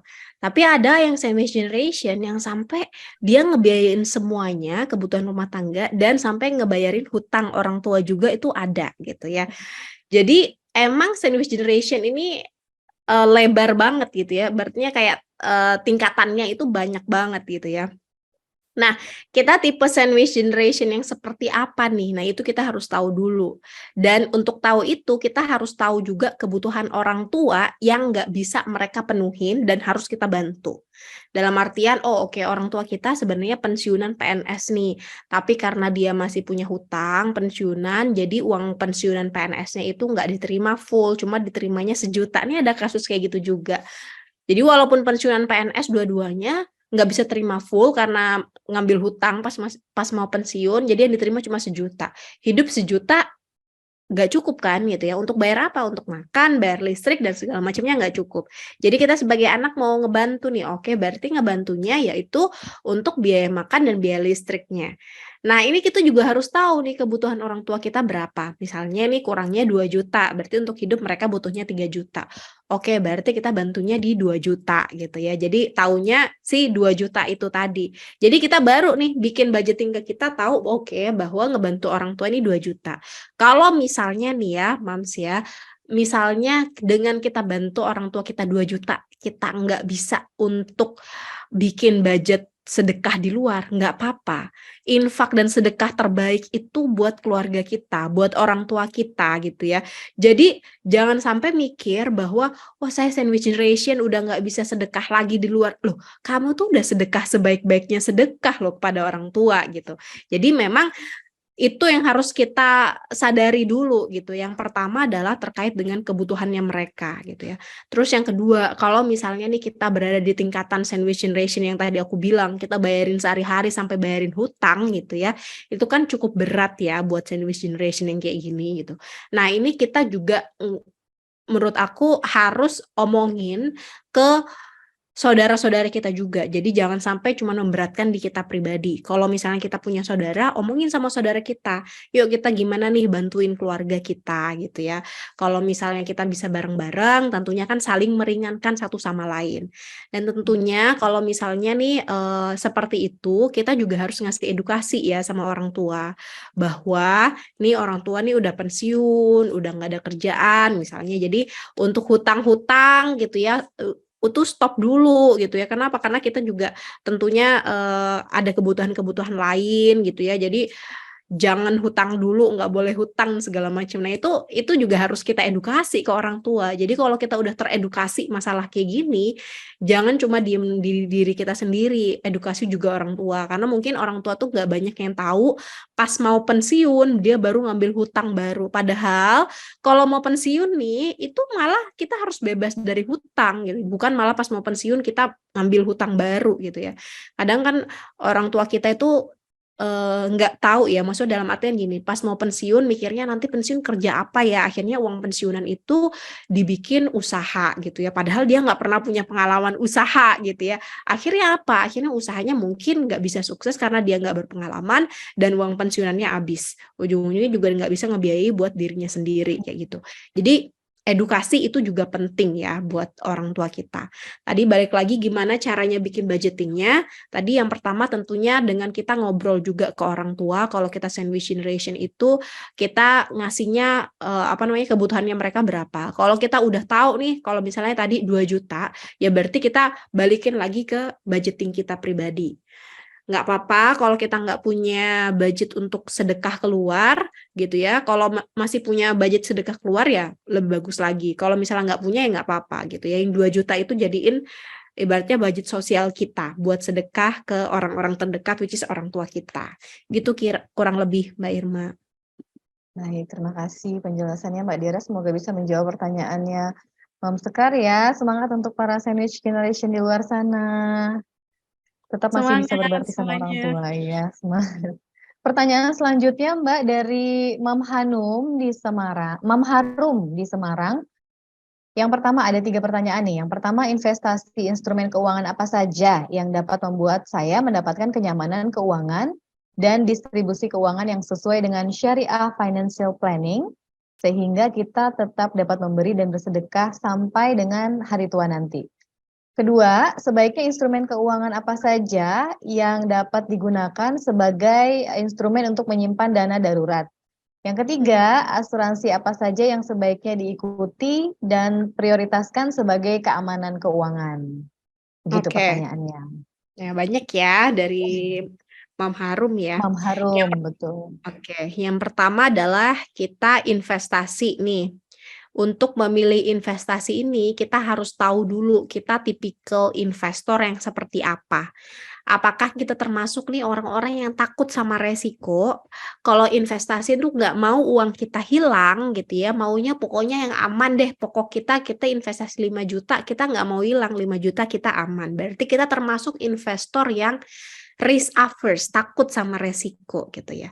Yang kedua itu kita moderate, kayak ibaratnya moderate itu di tengah-tengah. Kita nggak terlalu yang berani banget, tapi yang nggak takut-takut banget gitu.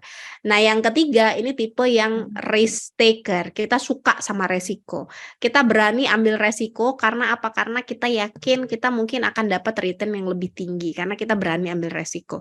Nah kita termasuk yang mana? Karena ada orang yang pokoknya kalau saya investasi saya nggak mau uang saya hilang.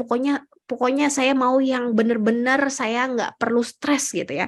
Karena ada orang ya investasi di saham dia malah stres. Kenapa? Karena dia tiap hari kalau ngelihat nih performa sahamnya naik turun. Sekarang merah, minus saya udah 1 juta, minus 5 juta dan segala macam itu bisa bikin stres orang gitu ya. Kalau di saham karena tiap hari itu sefluktuatif itu gitu saham kadang naik, kadang turun gitu ya. Ada orang yang nggak cocok, tapi ada orang yang cocok, yang suka sama kayak gitu, malah tertantang, adrenalinnya itu makin gitu ya kalau misalnya investnya di saham gitu ya. Nah, kita tahu dulu nih Mams, kita sebenarnya tipenya investor yang seperti apa. Kalau kita tipenya yang risk averse tadi, kita nggak terlalu suka gitu ya, kita bisa pilih instrumen-instrumen yang resiko rendah. Contohnya tadi sukuk gitu ya, sukuk pemerintah itu termasuk yang resikonya rendah. Bahkan kalau aku bilang mungkin hampir zero risk ya, kecuali negara kita bangkrut, itu baru ya beresiko, uang kita nggak balik. Tapi negara Indonesia ini cukup kuat secara ekonomi gitu ya. Jadi secara keuangannya juga, jadi menurut aku investasi di sukuk ini termasuk yang oke untuk pemula. Lalu selanjutnya mungkin bisa juga ke reksadana. Nah, ini juga bisa pilih nih teman-teman semuanya. Reksadana itu pilihannya banyak. Yang resikonya rendah itu ada namanya reksadana pasar uang. Tentunya pilih yang syariah ya. Udah banyak juga pilihan yang syariah gitu ya. Jadi itu contoh-contoh yang untuk pemula dan resikonya rendah ya. Nah, selanjutnya pertanyaan selanjutnya itu yang bisa menyimpan dana darurat. Dana darurat ini simpan di tempat-tempat yang aman, resiko rendah, dan liquid, gampang dicairkan. Contohnya, simpan di tabungan biasa, nggak apa-apa. Simpan di reksadana pasar uang yang syariah itu nggak apa-apa. Jadi misalnya kita dana daruratnya kalau dihitung-hitung 10 juta misalnya ya.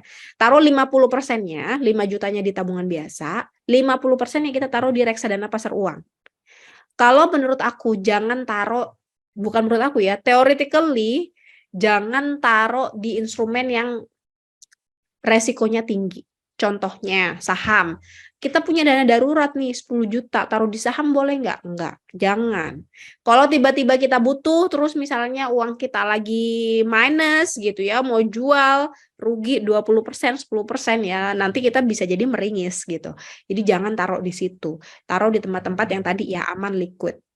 Yang ketiga, kalau asuransi itu prioritasnya gimana nih sebagai keamanan keuangan.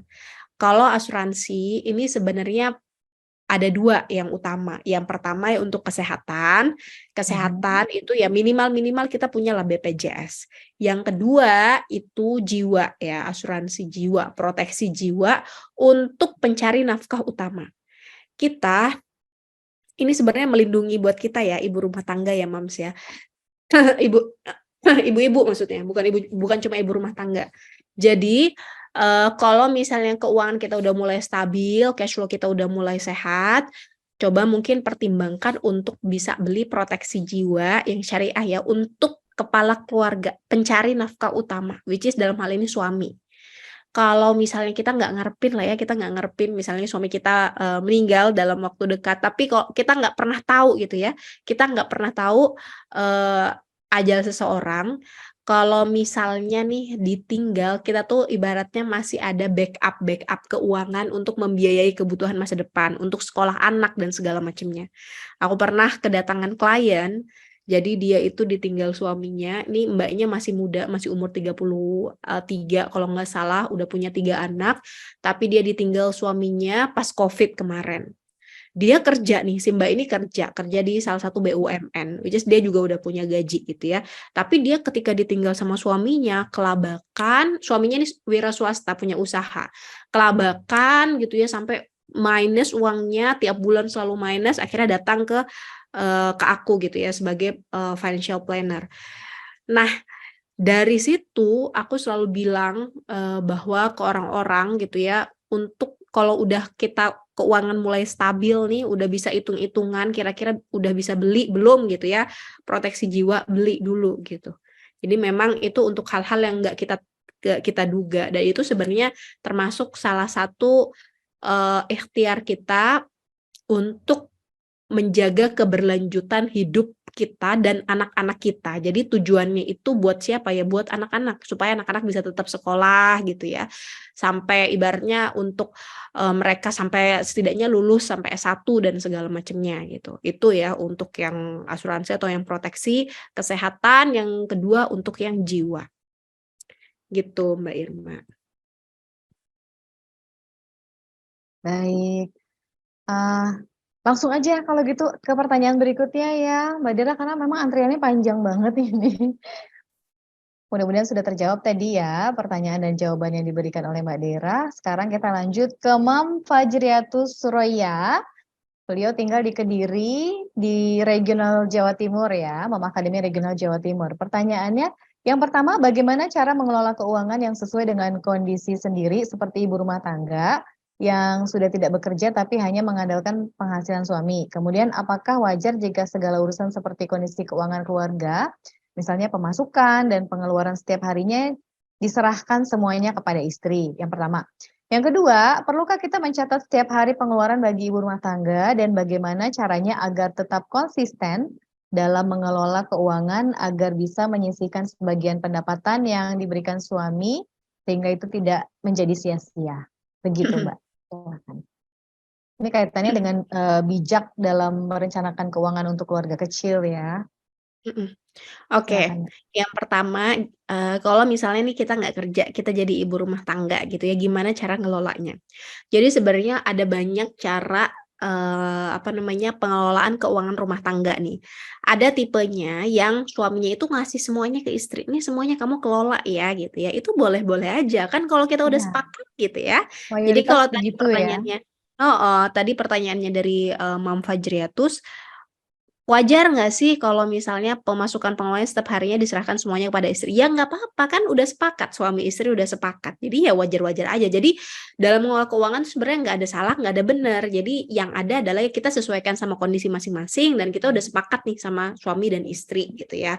Yang kedua, ada tipe yang caranya suami ini tetap megang uang dan sebagian itu dikasih ke istri. Misalnya suami megang 20% gitu ya. Jadi dia emang untuk iniannya dia sehari-hari Operasional gitu ya. ya. Ya operasional gitu ya. Kalaupun suami mau sedekah sendiri ya udah pakai uangnya sendiri gitu ya. 80% nih untuk kebutuhan rumah tangga yang nanti dikelola istri. Boleh kayak gitu juga. Ada yang kalau misalnya suami dan istri sama-sama kerja, nih yang dimasukin ke kantong keluarga 50-50 gitu ya. Ada yang kayak gitu tuh boleh aja. Jadi memang ada banyak banget cara-caranya dan itu semuanya diserahkan ke masing-masing karena tiap keluarga itu pasti beda-beda.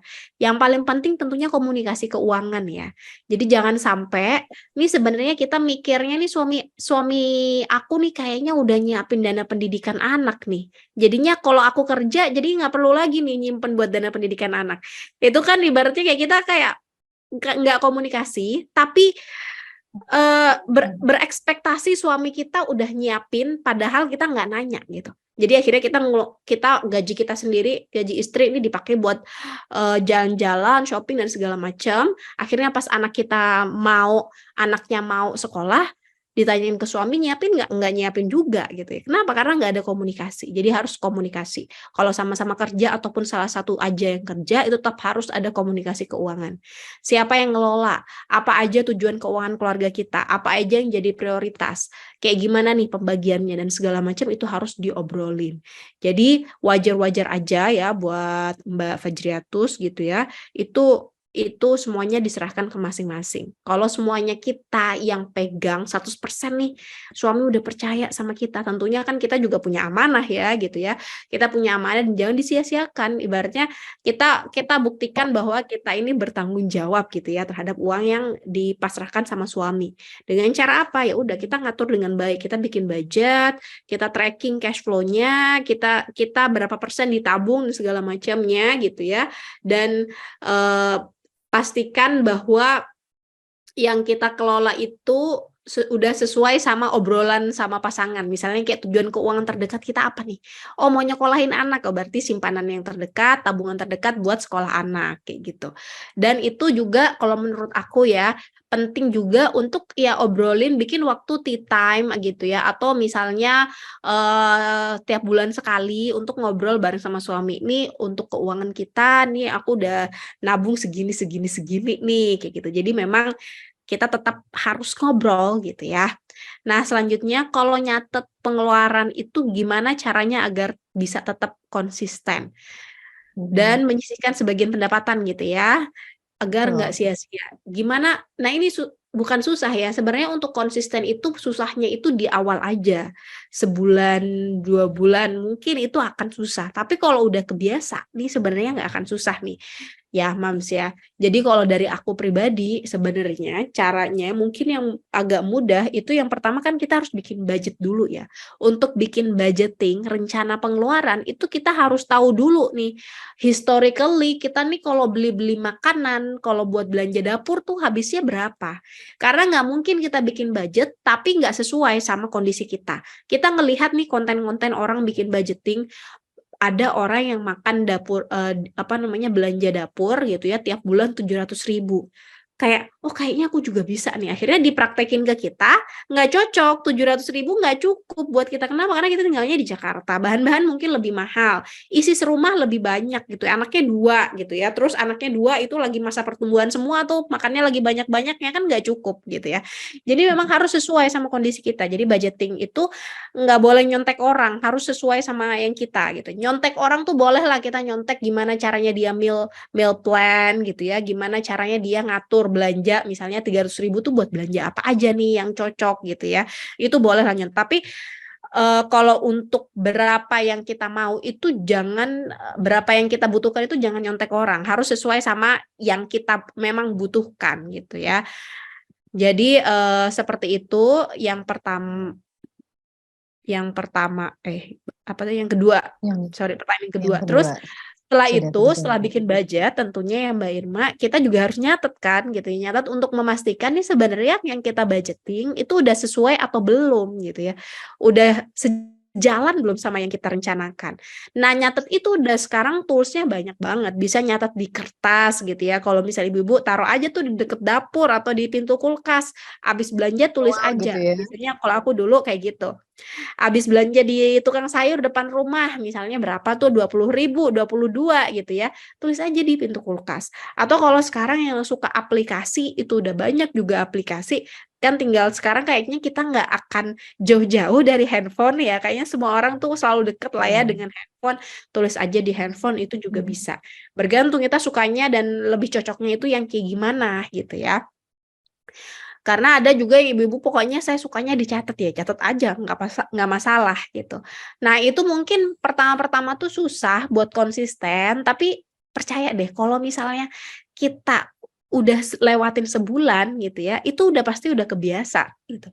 Dan kalau udah kebiasa, nih nanti sebenarnya kenapa kita mencatat nih, sebenarnya kita ini memastikan supaya kita ini tetap sadar sama spending kita sesuai sama rencana. Itu sebenarnya intinya mencatat. Kalau udah di satu titik kita udah mulai sangat rutin dan istilahnya ya fokus dan udah sesuai nih, selalu sesuai budgeting yang kita bikin dan cash flow kita, sebenarnya kalau udah setahun, lewat setahun, nggak mau nyatet Mbak. Soalnya saya tiap bulan tuh emang udah pasti-pasti aja udah segini, ya nggak masalah. Contohnya gini, saya punya gaji 8 juta. Tiap bulan itu udah pasti keluar buat dapur misalnya 2,5 juta. Jadi tak khusus untuk dapur nih diambil nih dalam bentuk cash misalnya, taruh di dompet-dompet keuangan dan segala macam 2,5 juta. Sisanya itu dalam bentuk HP, udah dibayar buat cicilan atau kontrakan rumah, bayar listrik dan segala macam, udah dibagi-bagi untuk untuk belanja shopping ditaruh di satu rekening khusus. Jadi udah dibagi dulu nih. Jadi nggak mungkin bocor di mana-mana karena nggak satu rekening gitu ya. Nah itu juga penting, jadi jangan cuma punya satu rekening, minimalnya punya 2 rekening gitu ya, untuk ngebagi-bagi kayak gitu. Nah itu boleh aja, tapi yang pertama sih kalau aku sih selalu nyaranin catat dulu untuk bener-bener tahu sejauh apa kita ngatur keuangannya gitu.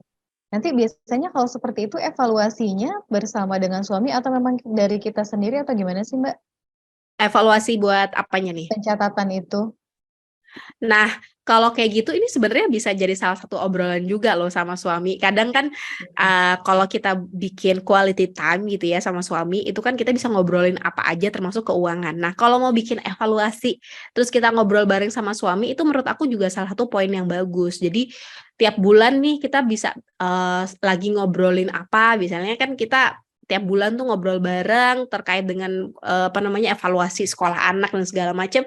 Ya satuin juga sama evaluasi keuangan. Jadi bisa aja diobrolin sama suami, biar suami juga sama-sama tahu ya kalau kondisinya tadi yang ngelola keuangan si ibu rumah tangga tadi. Betul. Baik. Memperlancar komunikasi keuangan justru dengan cara yang seperti itu. Mbak Dera, pertanyaan dari Mama Anissa di Bandung. Boleh minta tanggapannya Mbak Dera ya tentang hutang pinjol di Jakarta yang hampir 10 triliun. Tapi banyak juga ajakan untuk tidak membayar hutang pinjol. Nah, menurut Mbak Dera tentang ini bagaimanakah? Oke, ini aku udah pernah dapat pertanyaan kayak gini juga di DM. Jadi karena pinjol ilegal katanya ya udah kita habisin aja uangnya, kita minjem uang nggak usah dibayar kan itu ilegal gitu kan. Tapi ya gini ya, walaupun dia ilegal tapi yang namanya hutang itu tetap akan jadi hutang gitu ya. Jadi jangan sampai kita sebagai muslim itu ada loh hadisnya, jangan sampai kita jadi muslim yang kita mau berhutang tapi kita niat nggak mau bayar, itu nggak boleh kayak gitu loh. Jadi even dia pinjol ilegal misalnya nih, jangan sampai kita ya udah kita porotin duitnya, kita nggak mau bayar, nggak kayak gitu konsepnya kalau kita sebagai muslim ya gitu. Jadi itu sangat tidak disarankan kalau dari aku gitu ya. Dan kalau misalnya teman-teman terjebak sama pinjol nih let's say, dan itu pinjol ilegal gitu ya. Nah itu banyak sebenarnya cara-caranya yang bisa kita pakai gitu ya. Salah satunya kalau emang kita nggak punya uang, bayar pokoknya aja juga kita bisa usahakan gitu daripada nggak bayar gitu ya. Jadi jangan sampai kita nggak bayar gitu loh. Jadi harus tahu juga bahwa yang namanya hutang nih bukan cuma urusan dunia, tapi juga urusan dunia dan akhirat gitu. Itu nanti ada juga sih aku pernah dengar katanya itu bisa dinego kok, misalnya ya udah nih kita mau bayar pokoknya aja atau yang memang kita pinjem aja. Itu gimana Mbak? Betul. Itu sebenarnya bisa aja. Aku pernah punya pengalaman juga. Jadi gini, nanganin orang-orang yang kena pinjol. Jadi sebenarnya pinjol ini kan kalau misalnya kita udah nggak bayar dan ibaratnya kredit macet gitu ya, nggak bayar udah sebulanan atau 3 bulanan gitu ya, kredit macet, itu kan mereka akan nelpon kita gitu dan segala macamnya gitu ya, si debt collector itu.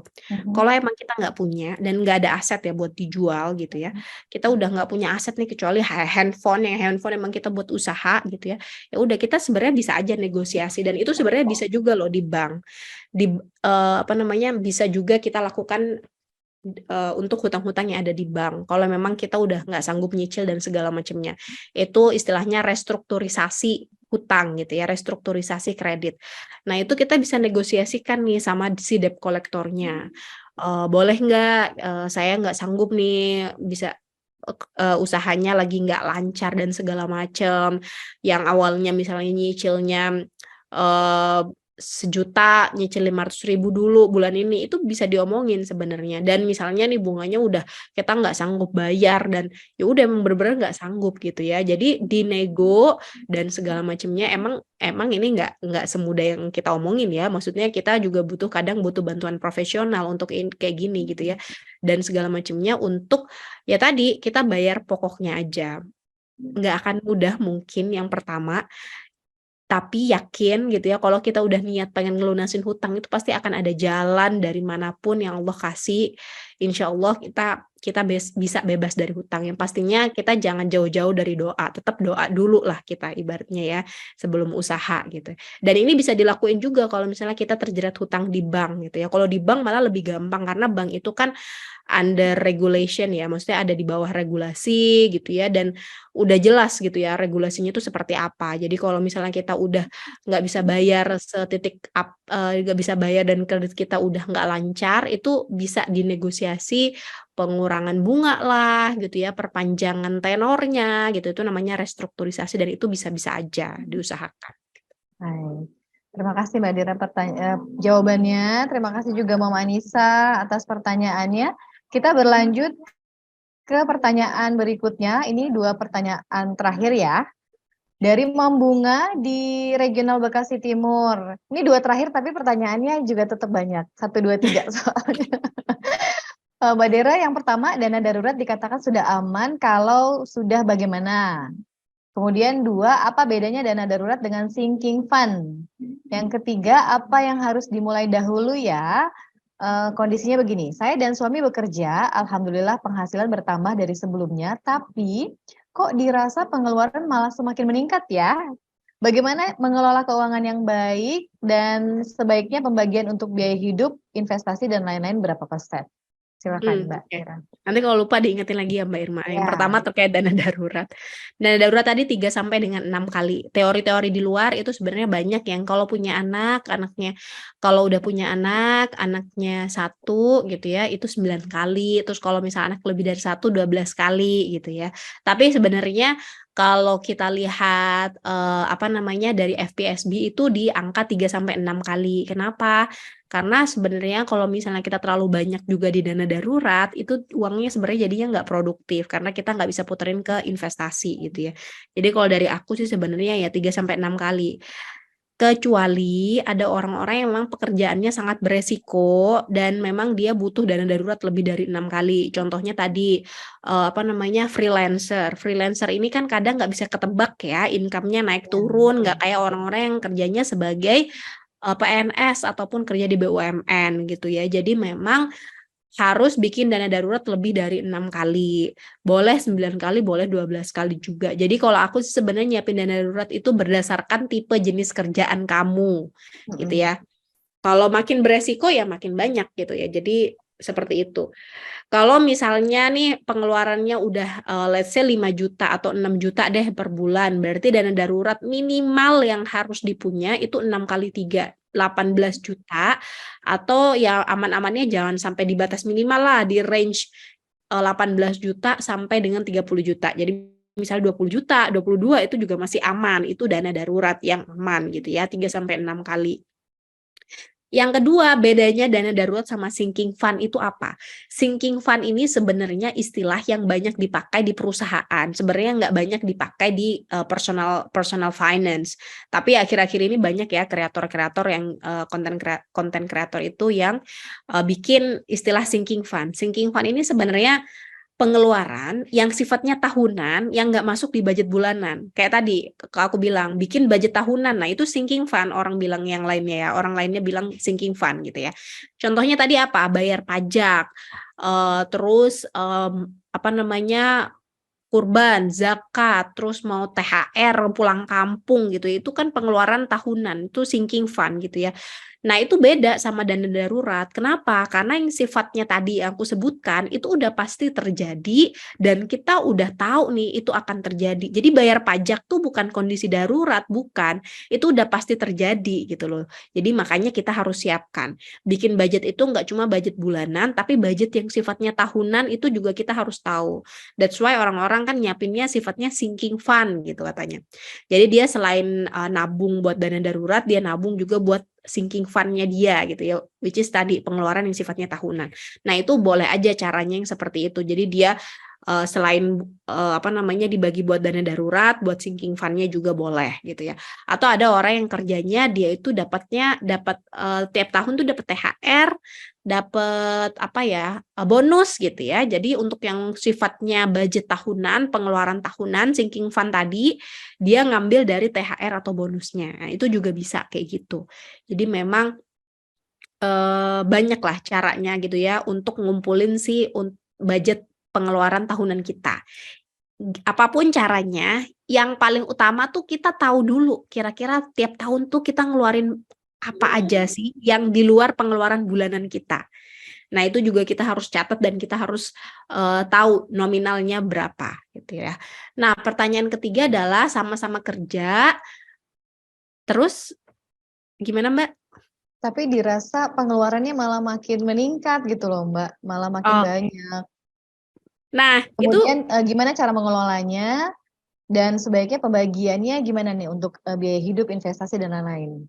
Oke, Gitu. sama-sama kerja, aku ngerasa pengeluarannya makin meningkat. Nah, itu aku akan tanya balik, kira-kira pengeluaran yang meningkat nih pengeluaran apa gitu ya. Nah, masalahnya kadang biasanya nggak tahu kalau dijawab kayak gitu, nggak tahu, pokoknya kayaknya habis aja uangnya, pengeluaran Bisa meningkat kayak bisa gitu. ini nggak, Mbak, Nah, misalnya transportnya jadi 2, kemudian kebutuhan makan di kantornya jadi 2, bisa gitu nggak sih? hmm, Tapi kan ada hmm. penghasilan juga ya, itu gimana sih? Nah, Aku juga bingung iya, makanya ini jawabannya. highlight dulu pengeluaran yang meningkat nih apa dulu nih Iya.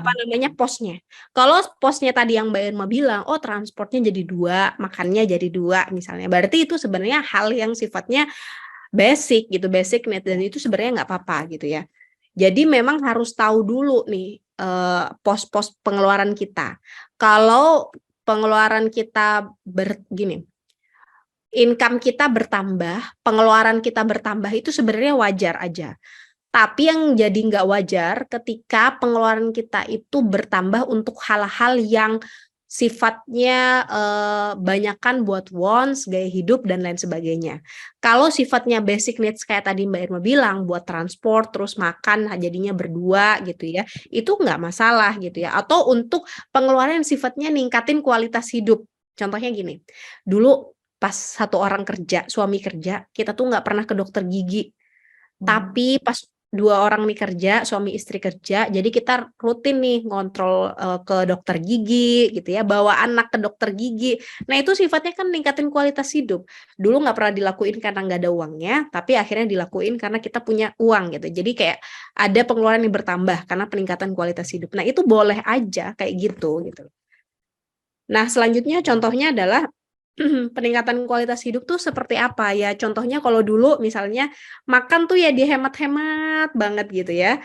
Kayak istilahnya tuh pokoknya kalau masih bisa makan Indomie dalam 1 kali sehari gitu ya, kita makan Indomie gitu ya. Tapi karena keuangan udah makin stabil gitu ya, akhirnya kita bikin budget lah, kita bikin istilahnya budget makan dengan yang lebih oke gitu ya. Awalnya makan sebulan tuh 1 juta, tapi tuh udah ngirit banget, kita proteinnya tuh sedikit banget gitu, jarang banget beli daging gitu misalnya. Tapi setelah peningkatan income, kita mulai memikirkan nih kira-kira makanan-makanan yang bergizi buat keluarga nih apa aja gitu ya. Udah bikin udah bisa makan daging, Jadi upgrade ayam lah gitu. ya, Ya, menu-menunya segala betul. macam. Ya kayak gitu. Jadi emang ibaratnya kalau misalnya income kita meningkat, pengeluaran yang ikut meningkat itu untuk meningkatkan kualitas hidup kita, itu nggak masalah. Dulu nggak ikut gym, tapi sekarang pengen olahraga, ikut gym gitu ya, which is langganan gym di Indonesia kan nggak murah gitu. Nah, itu nggak masalah. Kalau menurut kamu itu meningkatkan kualitas hidup kamu gitu ya. Jadi memang harus kita tahu dulu nih, apa aja pos-pos yang meningkat ketika income kita meningkat gitu. Jadi menurut aku sih tingkatkan dulu kualitas hidup sebelum kita ngeluarin untuk hal-hal yang sifatnya gaya hidup gitu. Oke, begitu. Baiklah, begitu ya. Kalau untuk pembagian persentasenya dikembalikan ke kondisi keuangan masing-masing keluarga ya, Mbak, Betul. berarti?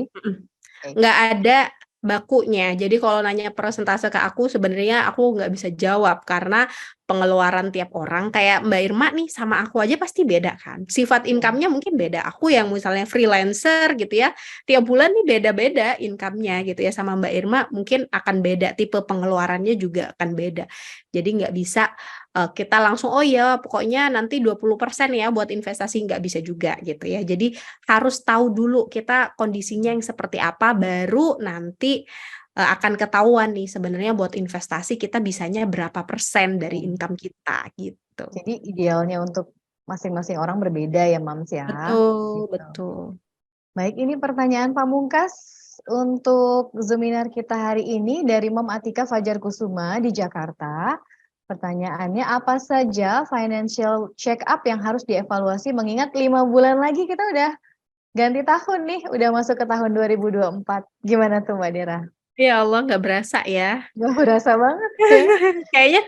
Kayaknya baru kemarin tuh pada ayo bikin Iya, resolusi gitu iya ya. betul-betul. Oke, aku buka ini kelihatan nggak ya? Iya, kelihatan, sudah terlihat Mbak. Ini kan whiteboard ya. Oke, financial check up itu sebenarnya ada 2. Yang pertama itu adalah kita lihat neraca keuangan. Yang kedua kita lihat cash flow. Cash flow yang dilihat itu bulanan dan tahunan. Nah, yang paling penting dan biasanya aku selalu bilang buat orang-orang untuk bikin itu adalah si neraca ini. Neraca keuangan ini sebenarnya kita mau lihat total aset kita dan total hutang kita. Dan kita nih mau evaluasi nih, sebenarnya dari tahun kemarin ada perubahan nggak? Misalnya aset kita bertambah, hutang kita berkurang gitu ya, atau malah hutang kita yang bertambah gitu ya. Nah itu kan harus ada hal-hal yang di-highlight. Aset itu ada apa aja? Aset itu ada aset yang namanya aset liquid yang mudah dicairkan. Contohnya itu tabungan kita. Yang ada di tabungan biasa, tabungan buat operasional gitu ya. Pokoknya yang tabungan biasa aja. Terus yang kedua ini ada yang namanya aset investasi. Aset investasi ini contohnya apa? Misalnya kita naruh di deposito, di reksadana, di emas gitu ya, di P2P, di saham, di SCF tadi, terus apalagi dan lain sebagainya. Pokoknya yang sifatnya investasi. Aset investasi ini adalah aset yang memberikan kita imbal hasil, return gitu ya. Itu yang namanya aset investasi. Lalu yang ketiga ada yang namanya aset konsumtif. Aset konsumtif ini adalah aset-aset yang kita pakai.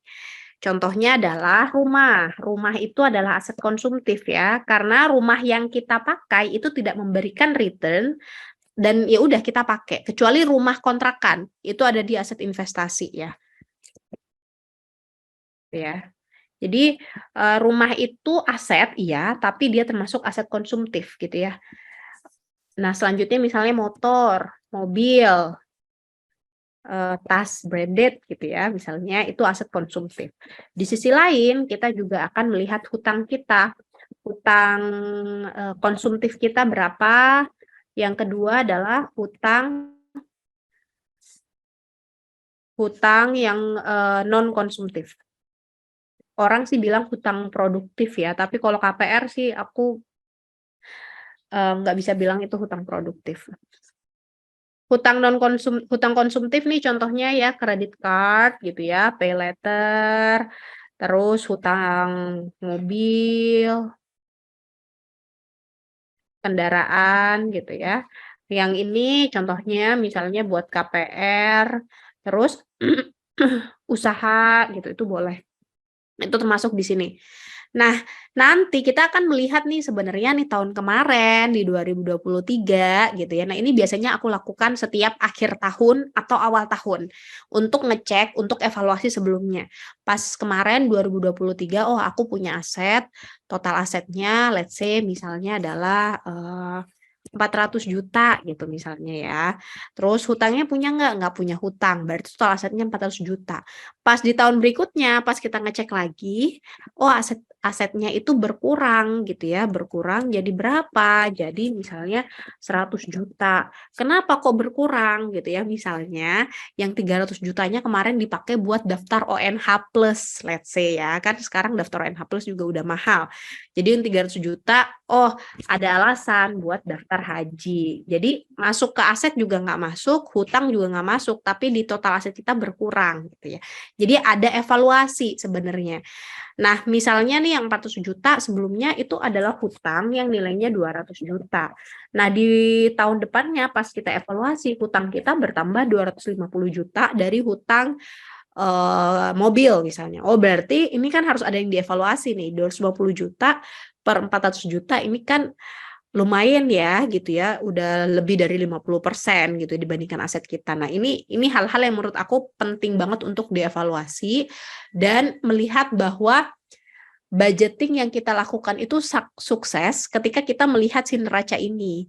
Karena kan gini, kita bikin budgeting itu kan tentunya kan salah satunya adalah biar kita bisa invest, biar kita bisa nabung. Yang nantinya akan pergi ke aset investasi di sini gitu ya. Yang nanti mungkin setelah aset investasi kekumpul akan berubah jadi aset konsumtif. Beli rumah, beli motor gitu ya.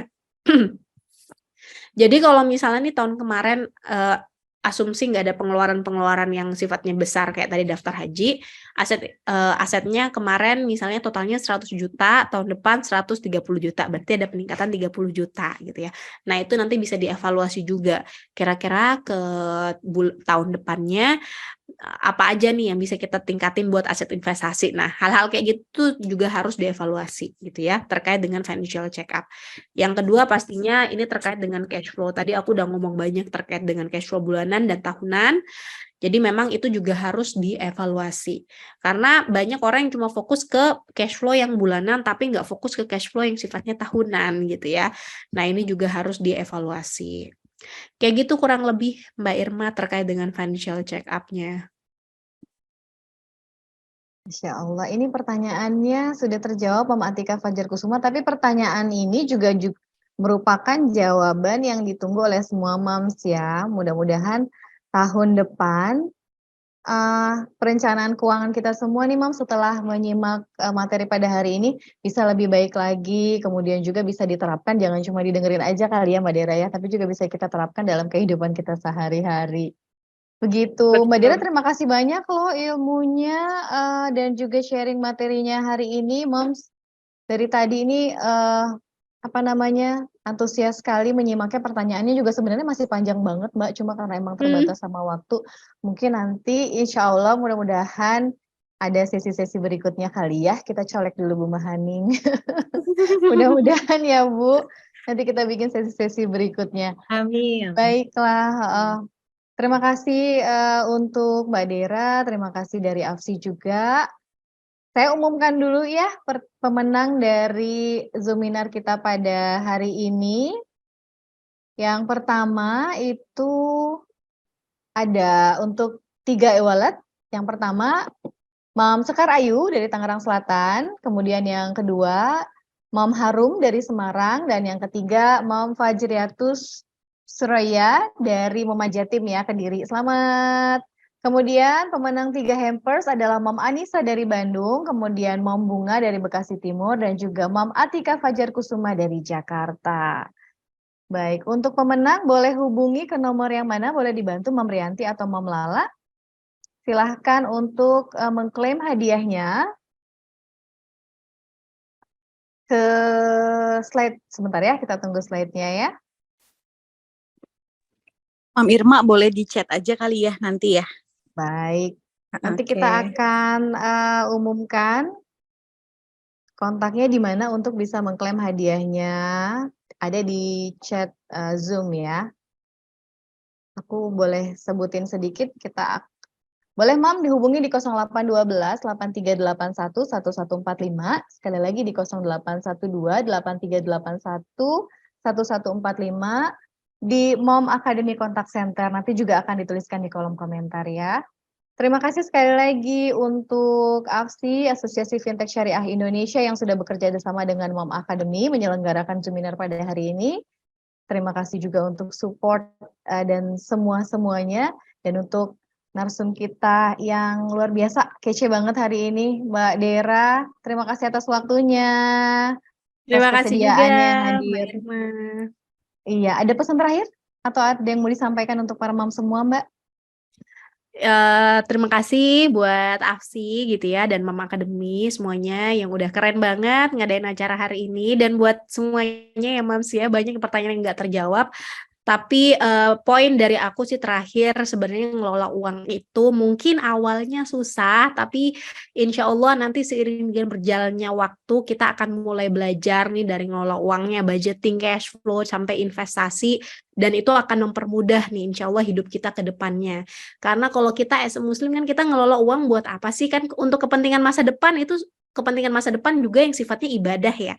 Kita nyiapin buat nabung buat bangun rumah atau misalnya untuk pendidikan anak, itu kan juga sifatnya ibadah ya. Jadi dari awal niatkan itu semuanya juga buat ibadah, insya Allah itu juga akan tergolong ibadah buat kita. Karena kalau dalam kaidah fikih itu, kalau misalnya tujuan kita nih untuk suatu hal yang sifatnya ibadah, maka perjalanan kita gitu ya untuk menuju ke sana itu insya Allah juga akan bernilai ibadah. Nabung buat haji, nabung buat umroh, kalau kita udah niatin dari awal nih untuk ibadah, insya Allah kita proses-proses nabungnya itu insya Allah semoga Allah mudahkan kita semuanya buat menjalani peran kita nih sebagai manajer keuangan gitu ya teman-teman semuanya. Sukses buat semuanya dan sehat-sehat selalu. Terima kasih. Wassalamualaikum warahmatullahi wabarakatuh. Waalaikumsalam warahmatullahi wabarakatuh. Mbak Dera dan juga para mams, boleh kita berfoto bersama ya? Sudah siap Mam Lala untuk capture fotonya? Silakan semuanya dibuka kameranya, berikan senyum yang terbaik supaya ini menjadi momen kenang-kenangan paling manis ya untuk Boleh kita. bersiap-siap ya, Mom. Mom Irma Nanti boleh kasih aba-aba ya. Ada 3 slide.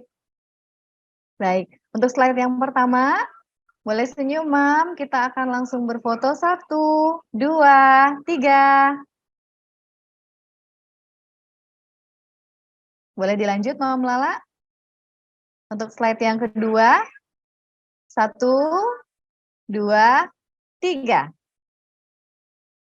Kemudian yang berikutnya, slide yang ketiga. 1, 2, 3. Sudah semua ya, Mam Lala ya? Nanti dikirimkan ke grup ya. Baik, Mam. Alhamdulillah, demikianlah Zoominar kita pada kesempatan hari ini. Jadi ingat ya, Mam milenial itu wajib banget melek finansial ya, supaya keuangan kita aman dalam segala situasi. Terima kasih semuanya. Kami pamit, kita akhiri. Wassalamualaikum warahmatullahi wabarakatuh. Sampai jumpa. Waalaikumsalam warahmatullahi wabarakatuh. Terima kasih semuanya. Mbak Dera, terima kasih. Terima kasih Mbak Dika, Mbak Irma. Terima kasih Mama Akademi. Terima kasih Bu. Izin live Mbak Irma. Iya, terima kasih semuanya. Sampai jumpa di lain kesempatan.